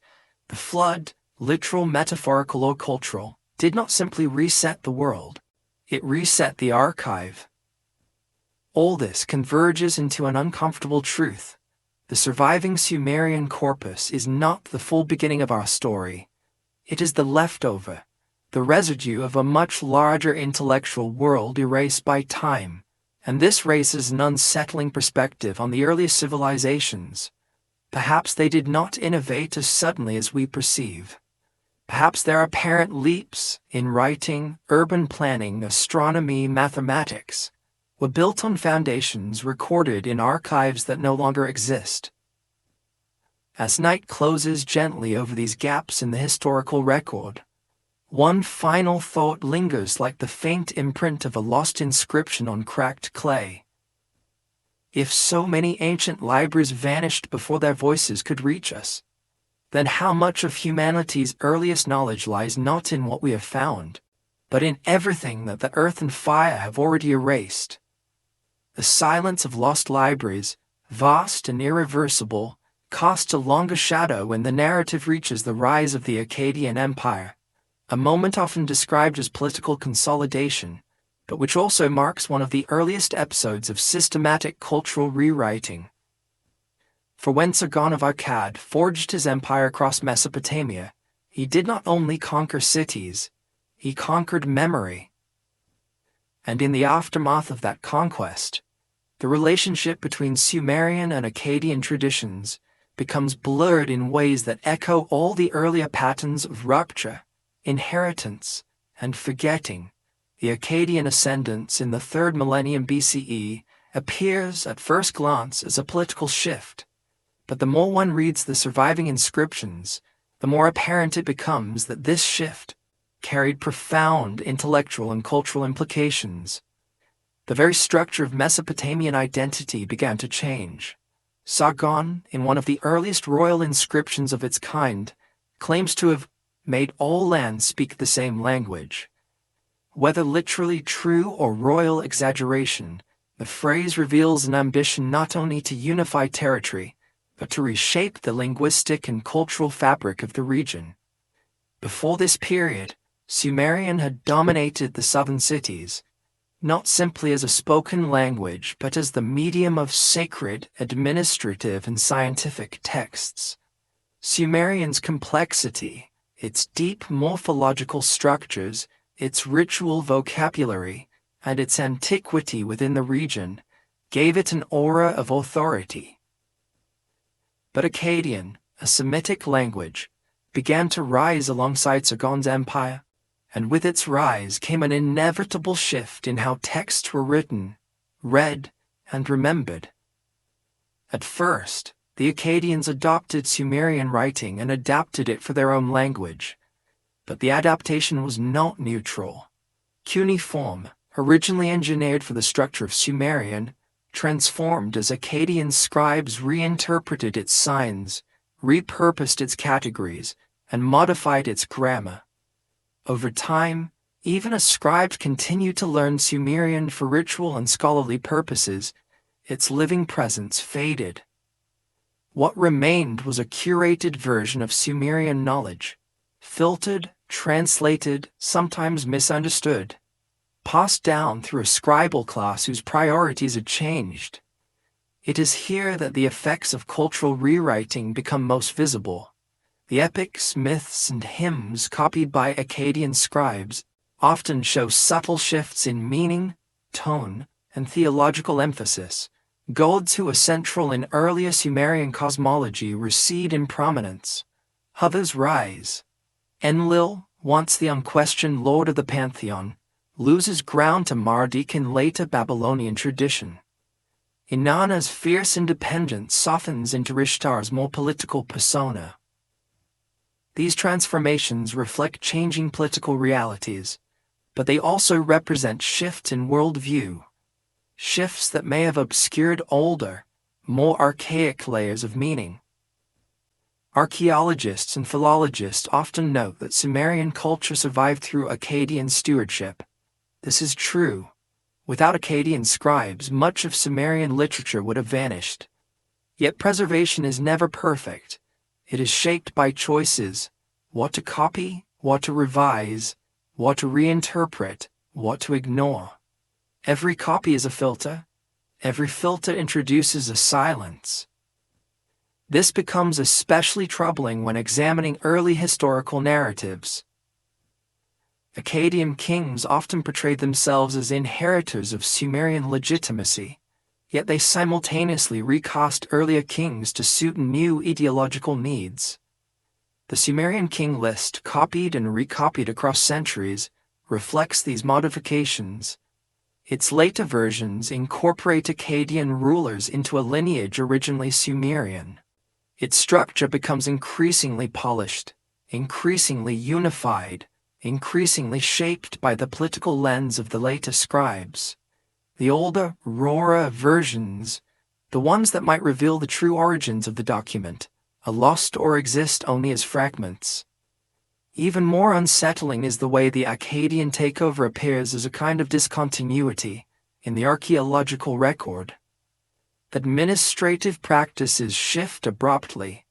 Naming conventions change. Burial practices evolve. These changes do not erase Sumerian culture, but they complicate it, overlaying new layers atop old ones until the original contours become harder to see. It is the same pattern already glimpsed in earlier eras: continuity masking rupture, tradition masking transformation. Then there is the matter of mythic transmission. The Apkarlu, the pre-flood sages so central to earlier Sumerian cosmology, reappear in Akkadian traditions but in altered form. They become figures in apotropaic magic, protective spirits carved onto plaques and statues. Their role shifts from transmitters of wisdom to guardians against malevolent forces. This reinterpretation reveals a deeper shift in worldview, from a cosmos shaped by restoration and memory to one shaped by conflict and protection. What had once been an origin story becomes a symbolic tool, and in that shift, the original meaning fades. The Akkadian Empire also marks the earliest known standardization of text collections in Mesopotamia. Schools began organizing knowledge into series: lexical lists, omen texts, medical treatises. This systematization preserved knowledge, but it also reshaped it. Lists privileged certain categories over others. Omen series amplified a worldview centered on cosmic determinism. Medical texts blended empirical observations with magical formulas. The result was a canon, a structured body of knowledge that obscured as much as it revealed. But perhaps the most profound loss came with the eventual decline of Sumerian as a spoken language. Once it fell out of everyday use, it became increasingly esoteric, preserved only in the hands of scholars who learned it as a classical tongue. Its nuances became hard to grasp. Its metaphors became opaque. Its older oral traditions, never written down, could no longer be reconstructed. What remained was a fossilized version of the language, beautiful but brittle, detached from the living culture that had once given it breath. Some researchers have argued that the Akkadian shift represents not erasure but evolution. Civilizations change, languages shift, ideas adapt. This is true, but the abruptness of the transition, the ideological uses of earlier traditions, and the selective preservation of texts all suggest a deeper phenomenon: the transformation of memory into history. Sumerian became the past, Akkadian the present, and the narrative of origins restructured itself accordingly. This restructuring becomes particularly visible in royal inscriptions. Whereas early Sumerian kings often emphasized their relationship to the sacred landscape, the fertility of the land, or their stewardship of temples, Akkadian kings highlighted conquest, unity, and divine sanction in explicitly political terms. This shift in rhetoric suggests a shift in consciousness, from a worldview rooted in cycles of restoration to one rooted in linear conquest. In such a worldview, earlier histories may have been inconvenient, even destabilizing. The cumulative effect of these transformations is that the Sumerian world we study today is not the Sumerian world that once existed. It is the Sumerian world refracted through Akkadian lenses, shaped by later Babylonian scholars, filtered through Assyrian collections, preserved by scribes whose priorities were not those of the earliest temple schools. And so, the earliest rupture, between the world before the flood and the world after, repeats itself in a subtler form. The past is rewritten, recast, preserved imperfectly. A new era rises atop the ruins of the old. The familiar pattern returns. Continuity on the surface, discontinuity beneath. As the night draws closer around these overlapping worlds, one question lingers with quiet insistence, like a name half erased from a tablet worn smooth by time. If even the earliest written histories were reshaped by those who inherited them, then how much of the first civilization's story is truly theirs? And how much is the echo of a world rewritten before we ever learned its name? The rewriting of memory under the Akkadians reveals something subtle, but crucial about early civilizations. Knowledge is never simply accumulated. It is carried, transformed, sometimes diluted, sometimes condensed into new forms that mask its origins. And nowhere is this process more visible than in the Sumerian blend of myth and science, fields we now separate sharply, but which the ancients understood as two branches of the same root. To modernize, the mixture of empirical observation and symbolic narrative seems contradictory. Yet when placed in the context of lost archives, ruptured histories, and inherited fragments of forgotten traditions, the harmony between myth and science in Sumerian thought begins to feel less like confusion and more like survival. The earliest mathematical texts of Mesopotamia provide one of the clearest windows into this inherited intellectual world. They appear not as tentative exercises but as sophisticated problem sets, tables, conversion charts, and geometric calculations. Some describe the volume of canals, others the areas of fields, still others the distribution of a labor for temple projects. The sexagesimal system, based on 60, underlies all of it, suggesting a numerical worldview that had matured long before these tablets were written. The elegance of the system lies in its divisibility, but the choice of 60 rather than 10 or 12 implies the survival of an older framework, one whose origin remains obscure. Yet mathematics for the Sumerians was not purely practical, it also shaped their cosmology.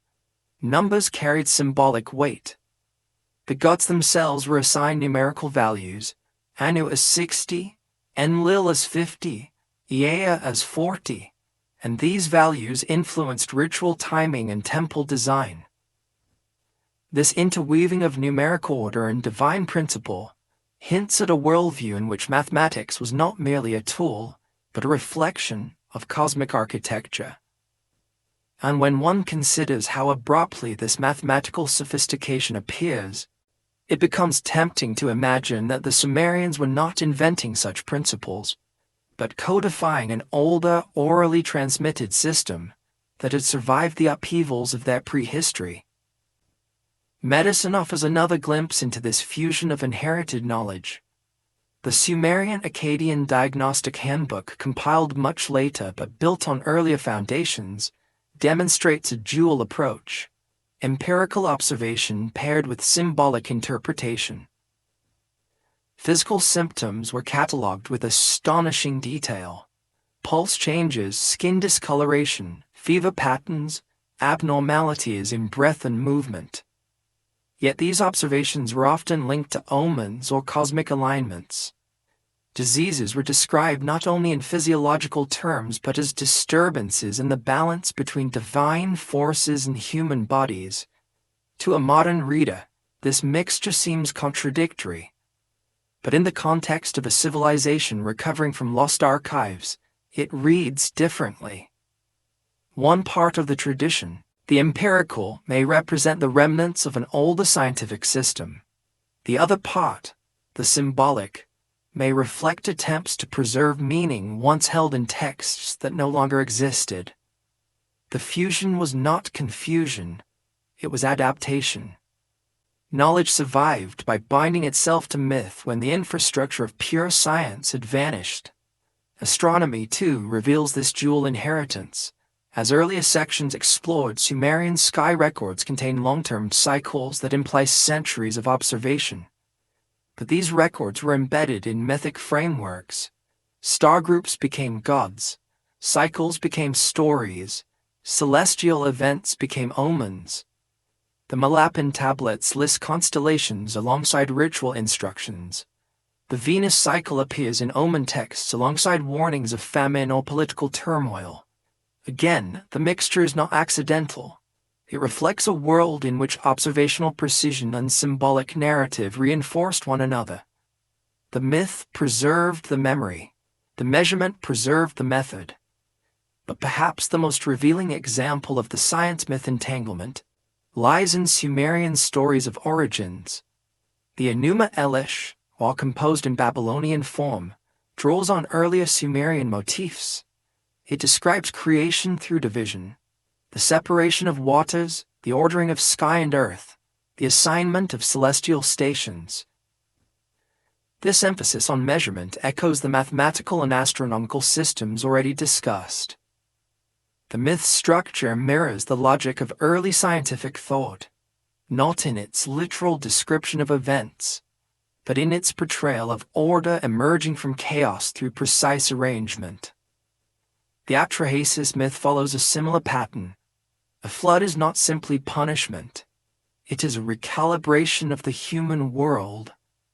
The creation of humans from clay mixed with divine essence reflects themes of biological coexistence and environmental dependency.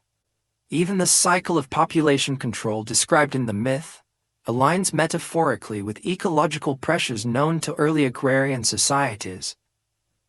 The blending of narrative and observation suggests that the myth encoded real-world concerns, encoded them not as scientific treatises, but as stories meant to carry memory across generations. Comparative analysis with other ancient cultures deepens the mystery. In Egypt, cosmology and mathematics intertwine in the construction of pyramids and temples. In the Indus Valley, standardization in weights and measures suggests an absent but once elaborate numerical system. In China, myths of sage kings teaching agriculture and astronomy echo Sumerian Apkallu traditions. These parallels do not prove shared origins, but they do suggest that early civilizations often inherited fragments of older intellectual systems that they then reinterpreted through their own mythic lenses. It is also important to note that Sumerian scribes distinguished between different categories of knowledge: practical instruction, ritual protocol, mythic narrative, and scholarly commentary. They did not see myth and science as mutually exclusive. Instead, myth provided a framework for meaning, while science provided a framework for action. This dual system may have been essential for preserving knowledge through eras of destruction, migration, and rewriting, and when the literal explanation was forgotten, the mythic one remained, preventing total loss. But what remains most unnerving is the abruptness with which this intellectual blend appears. There are no transitional tablets that show the evolution from purely mythic thinking to scientific abstraction. The earliest records already contain both. It is as if the Sumerians began their written history already grappling with a legacy they did not fully understand, a body of inherited knowledge fragmented by time, preserved imperfectly through ritual, story, and symbol. The medical text read like attempts to recover lost teaching. The mathematical tables read like efforts to preserve systems whose original rationale had faded. The astronomical compendia read like reconstructions of observations whose lineage extended far beyond the scribes who wrote them down. Everywhere there is a sense of salvage, of gathering scattered pieces, preserving what could be remembered, and embedding it in forms resilient enough to withstand further loss. This raises a haunting possibility.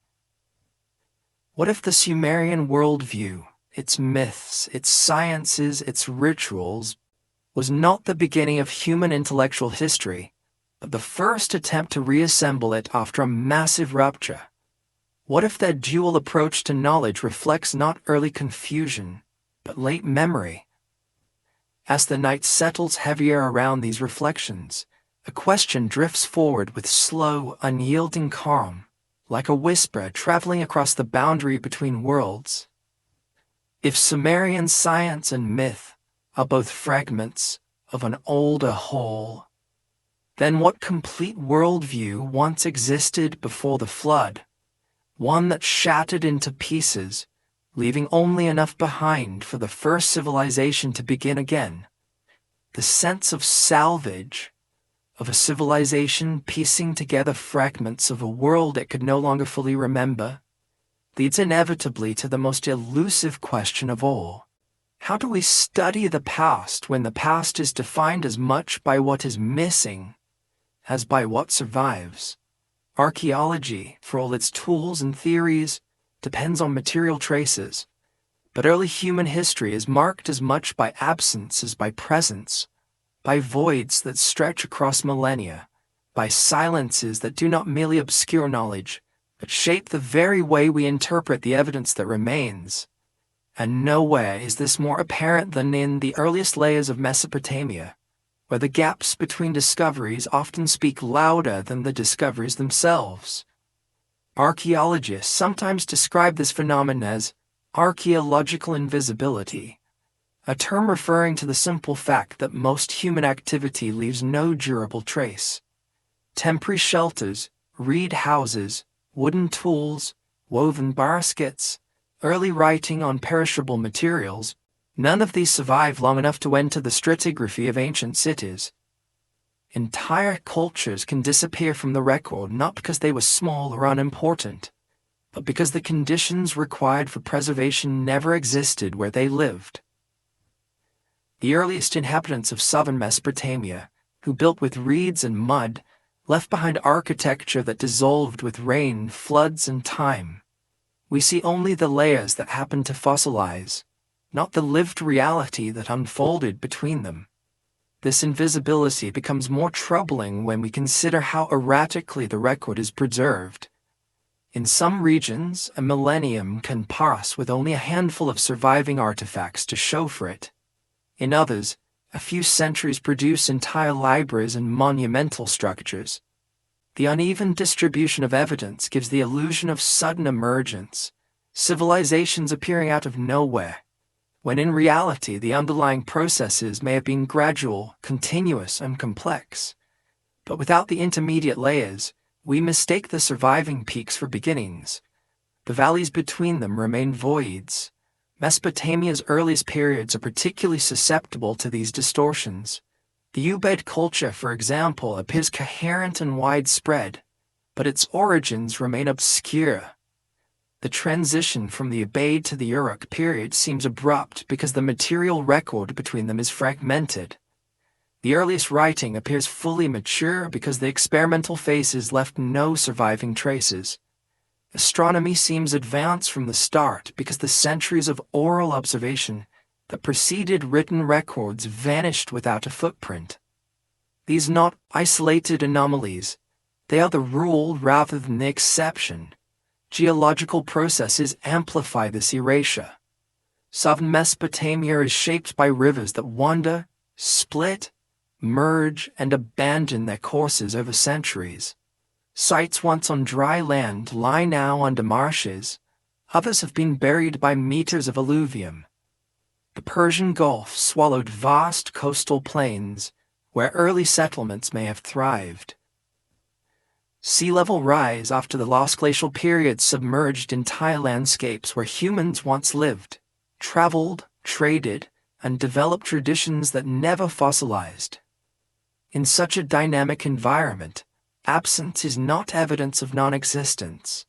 It is evidence of silencing. Yet even within excavated sites, the gaps can be unsettling. A temple may show dozens of rebuilding phases, but the earliest levels are murky, incomplete, and often disturbed by later construction. Household structures may survive only as faint impressions in the soil. Pottery sequences may skip centuries. Anyone looking for a neat developmental sequence will be disappointed. The archaeological record is a palimpsest, scraped, rewritten, overwritten, punctured by time. What we see is not the story, but the residue of the story. This residue becomes even more enigmatic when examining periods of abrupt change. Across Mesopotamia, layers appear that show sudden abandonment. Houses left half-filled with objects, workshops deserted mid-task, population drops inferred from reduced building activity. After such events, new cultural layers appear, with different styles, different administrative practices, different symbolic motifs. Some scholars interpret these as the results of invasions or migrations. Others point to climate change, drought cycles, or river rerouting. But the truth is that the archaeological record rarely tells us the cause. It tells us only the effect. The void between layers becomes a canvas onto which theories are projected, not a window into what actually happened. These voids are not limited to material culture. They haunt the early written record as well. For every surviving tablet, countless others have vanished. Scribal traditions mention works no longer extant. Myths, scientific treatises, ritual instructions, genealogies, maps, astronomical logs. The first written stories we possess may already be reinterpretations of earlier oral narratives. When we read the King List, we do not hear the voices of the earliest compilers. We hear the voices of latest scribes copying, reshaping, clarifying, or obscuring earlier forms. The original context dissolves, leaving only a framework of names and numbers detached from the world that produced them. Historians grapple with these gaps by building models, using comparative evidence, or tracing linguistic clues. But models are only approximations. They fill the voids with probability, not certainty. In the case of the earliest civilizations, the gaps are so large that entire eras, hundreds or thousands of years, remain speculative. We infer migrations without seeing them. We infer technological innovations without the tools themselves. We infer mythic structures without the earlier versions of those myths. And because the missing pieces are invisible, we treat their absence as if it were meaning rather than silence. But what if the greatest clues lie not in what we find, but in what we consistently fail to find? The repeated absence of transitional forms in writing, architecture, mathematics, and astronomy might suggest not sudden invention, but incomplete preservation. The sudden appearance of city planning may reflect earlier experiments erased by geological processes. The coherence of Ubaid and Uruk culture may point to traditions rooted in settlements now underwater, and the mythic emphasis on lost knowledge, pre-flood sages, and divine restoration may reflect cultural memories of earlier disruptions, real disruptions, that fractured the continuity of human development. The fragmentation of the archaeological record becomes a mirror for the fragmentation of collective memory. Both are shaped by forces outside human control: river erosion, fire, conquest, climate change, the fragility of materials, and the accidents of survival. The deeper one digs, the more apparent it becomes that history is not a linear chain, but a constellation of islands connected by currents we can barely trace. Even the concept of the first civilization becomes suspect. It is a title granted not because Sumer was necessarily the first, but because Sumer left behind durable traces. Other societies, equally complex, equally knowledgeable, may have risen and fallen without leaving the materials archaeologists rely upon. Their architecture may have dissolved.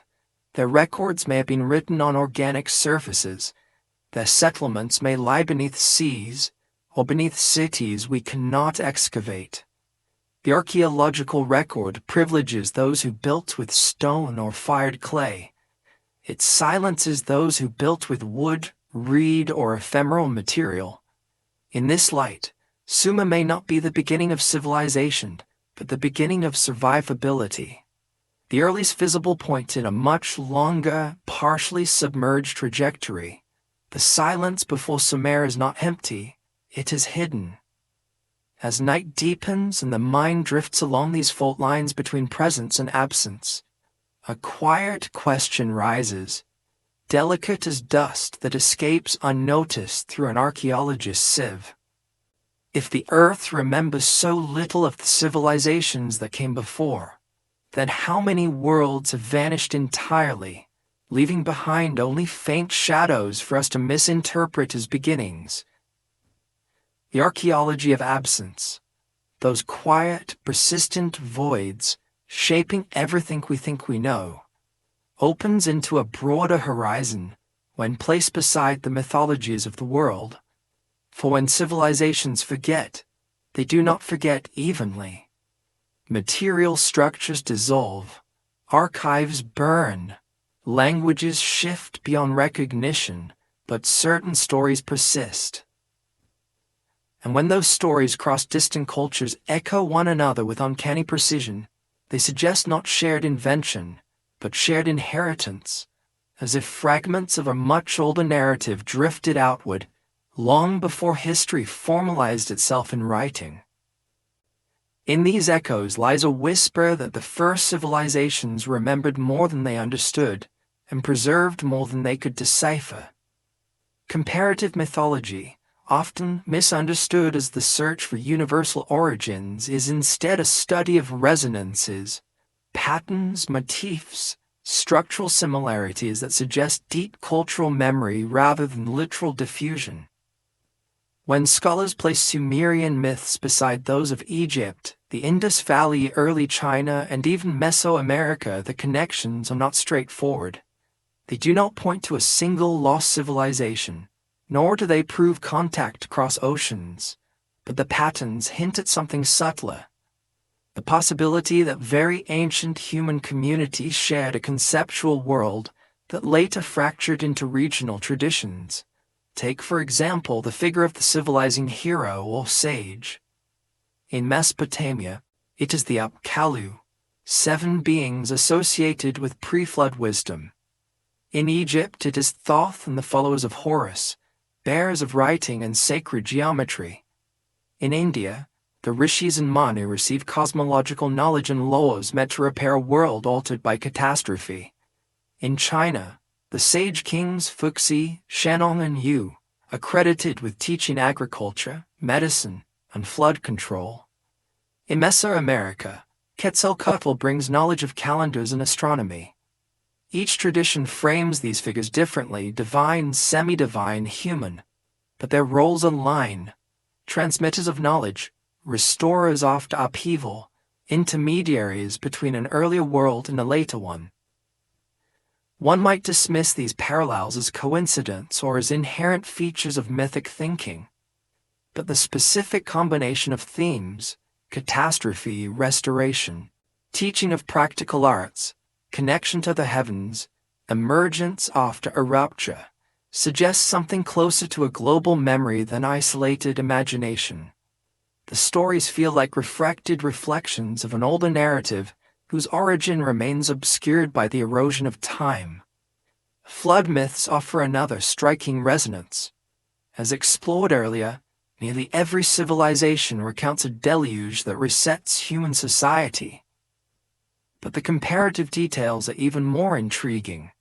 Many traditions describe not merely survival, but transmission. Knowledge carried across the waters by a chosen individual or group. Atrahasis brings seed and skill. Manu carries sacred texts.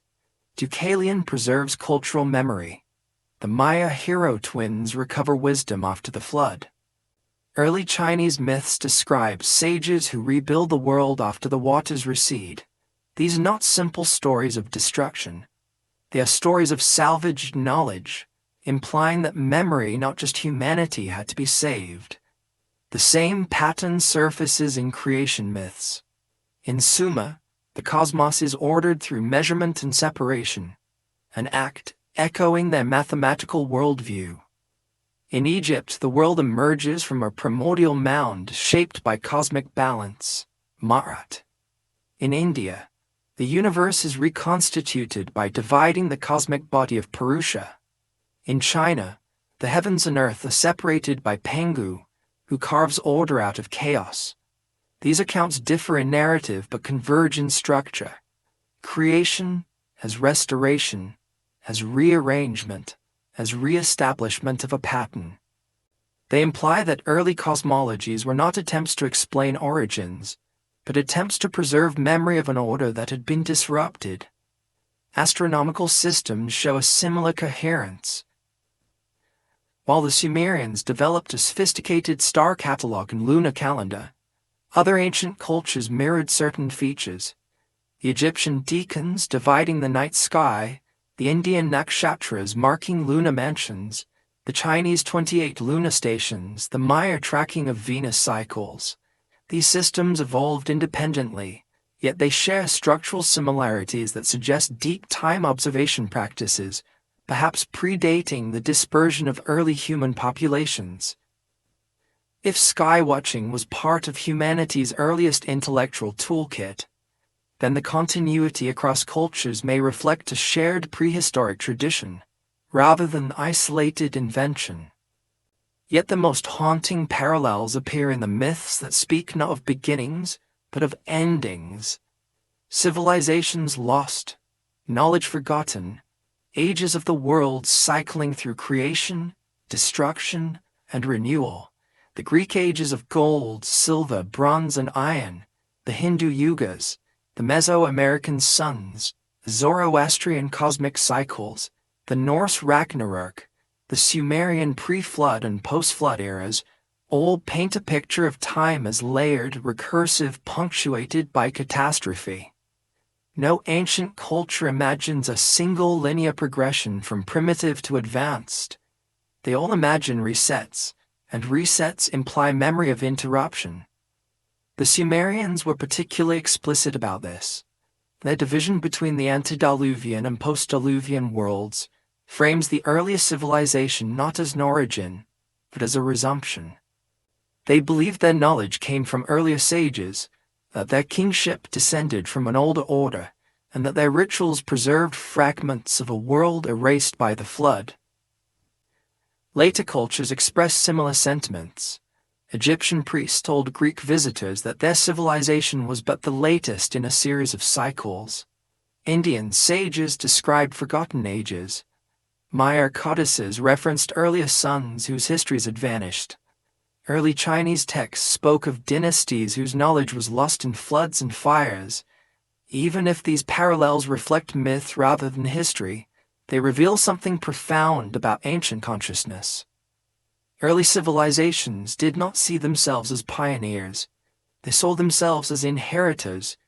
They perceived gaps in their own past and filled those gaps with stories of a world that once existed but now lay beyond reach. These stories, filtered through countless retellings, became myths. Not because they were invented, but because they were the only way to preserve memories too fragmented to articulate plainly. Modern scholars often interpret these similarities through the lens of Jungian archetypes or cognitive universals, but such interpretations, while compelling, risk flattening the differences that make these parallels so striking. The convergence is not merely structural, it is specific. It involves motifs of lost knowledge, civilizing teachers, astronomical order, cyclical time, and catastrophic interruption. All themes that resonate with what the archaeological record hints: discontinuity, absence, forgotten layers, unexplained leaps. And this raises a delicate possibility. Not that all ancient cultures share a literal common origin, but that they share echoes of a cultural horizon older than any surviving civilization. A horizon fractured by climate change, migration, and time. A horizon whose intellectual traditions were preserved only in fragments embedded in myth. If this is true, then the Sumerians were not the keepers of a unique tradition. They were one of many branches of a deeper, older lineage, one that left its trace not in artifacts but in narrative patterns that spread with humanity itself. As the night grows deeper, these echoes converge into a single, fragile thought, trembling at the threshold between myth and memory. If so many civilizations recall a world that came before, then what forgotten horizon lies behind their stories? An earlier, whose fragments survived only as whispers scattered across the mythologies of humankind. The echoes carried through myth, the silences embedded in the soil, the fragments preserved in clay, all of them pull toward a single, inevitable threshold. That the story we call the beginning of civilization may itself be only the first doorway we have managed to reopen. Everything before it, every vanished settlement, every unrecorded lineage, every erased archive, may lie just outside the light of our understanding, waiting behind a veil woven from absence rather than presence. And as we turn toward this final part of our journey, that threshold grows more palpable, more intimate, as though the past itself were leaning forward, inviting us to imagine its shape. When archaeologists push the timeline of human complexity backward, the shift often happens gradually. New radiocarbon dates, revised stratigraphy, improved tools. But every so often, a discovery arrives that feels more like a rupture. Göbekli Tepe in southeastern Turkey was one such rupture. The site, older than Stonehenge, older than the first cities, older even than the earliest known pottery, contains monumental pillars arranged in circles, carved with animals, symbols, and figures whose meaning remains elusive. What startled researchers was not just the age of the site, but its sophistication. Hunter-gatherers were not supposed to build monuments. They were not supposed to plan ritual complexes, and yet they did. The existence of Göbekli Tepe complicates every linear model of civilization's origins. It suggests that the cognitive, social, and symbolic foundations for complex society long predated the moment when those foundations transformed into cities and writing. It also hints that the earliest experiments in architecture and cosmology may have occurred in contexts that left no durable record, or whose record is still buried. If such complexity existed 12,000 years ago, how many precursors might lie undiscovered beneath eroded landscapes or submerged beneath ancient shorelines? This possibility grows more tangible when one considers submerged sites like the ruins off the coast of India, near Dwarka, the underwater structures near Yonaguni in Japan, or the submerged Paleolithic settlements of Doggerland in the North Sea. While interpretations of these sites vary widely, they share one trait. They belong to landscapes now lost beneath rising seas. The end of the Ice Age drowned vast stretches of habitable land, erasing millennia of human activity. Whatever cultural traditions thrived there, whatever proto-cities, mythic structures, or sky-watching stations, are irretrievable, except in fragments carried by the descendants of the displaced. Genetic evidence adds another layer to this picture. Studies of ancient DNA reveal complex migrations, population bottlenecks, and unexpected mixing events across Eurasia and the Near East. These patterns suggest that the ancestors of the earliest Mesopotamians belong to networks far older and more widespread than previously assumed. Cultural memory, carried through these migrating groups, could easily have survived in scattered forms. Ritual practices here, star lore there, fragments of myth woven into new geographies. By the time these groups converged in southern Mesopotamia, the memories may have felt ancient even to them, as though they were inheriting the remains of a world already fading. This helps explain why the early Sumerians perceived themselves not as innovators but as restorers. Their myths do not describe the world's creation as a first beginning. They describe it as a reconstruction.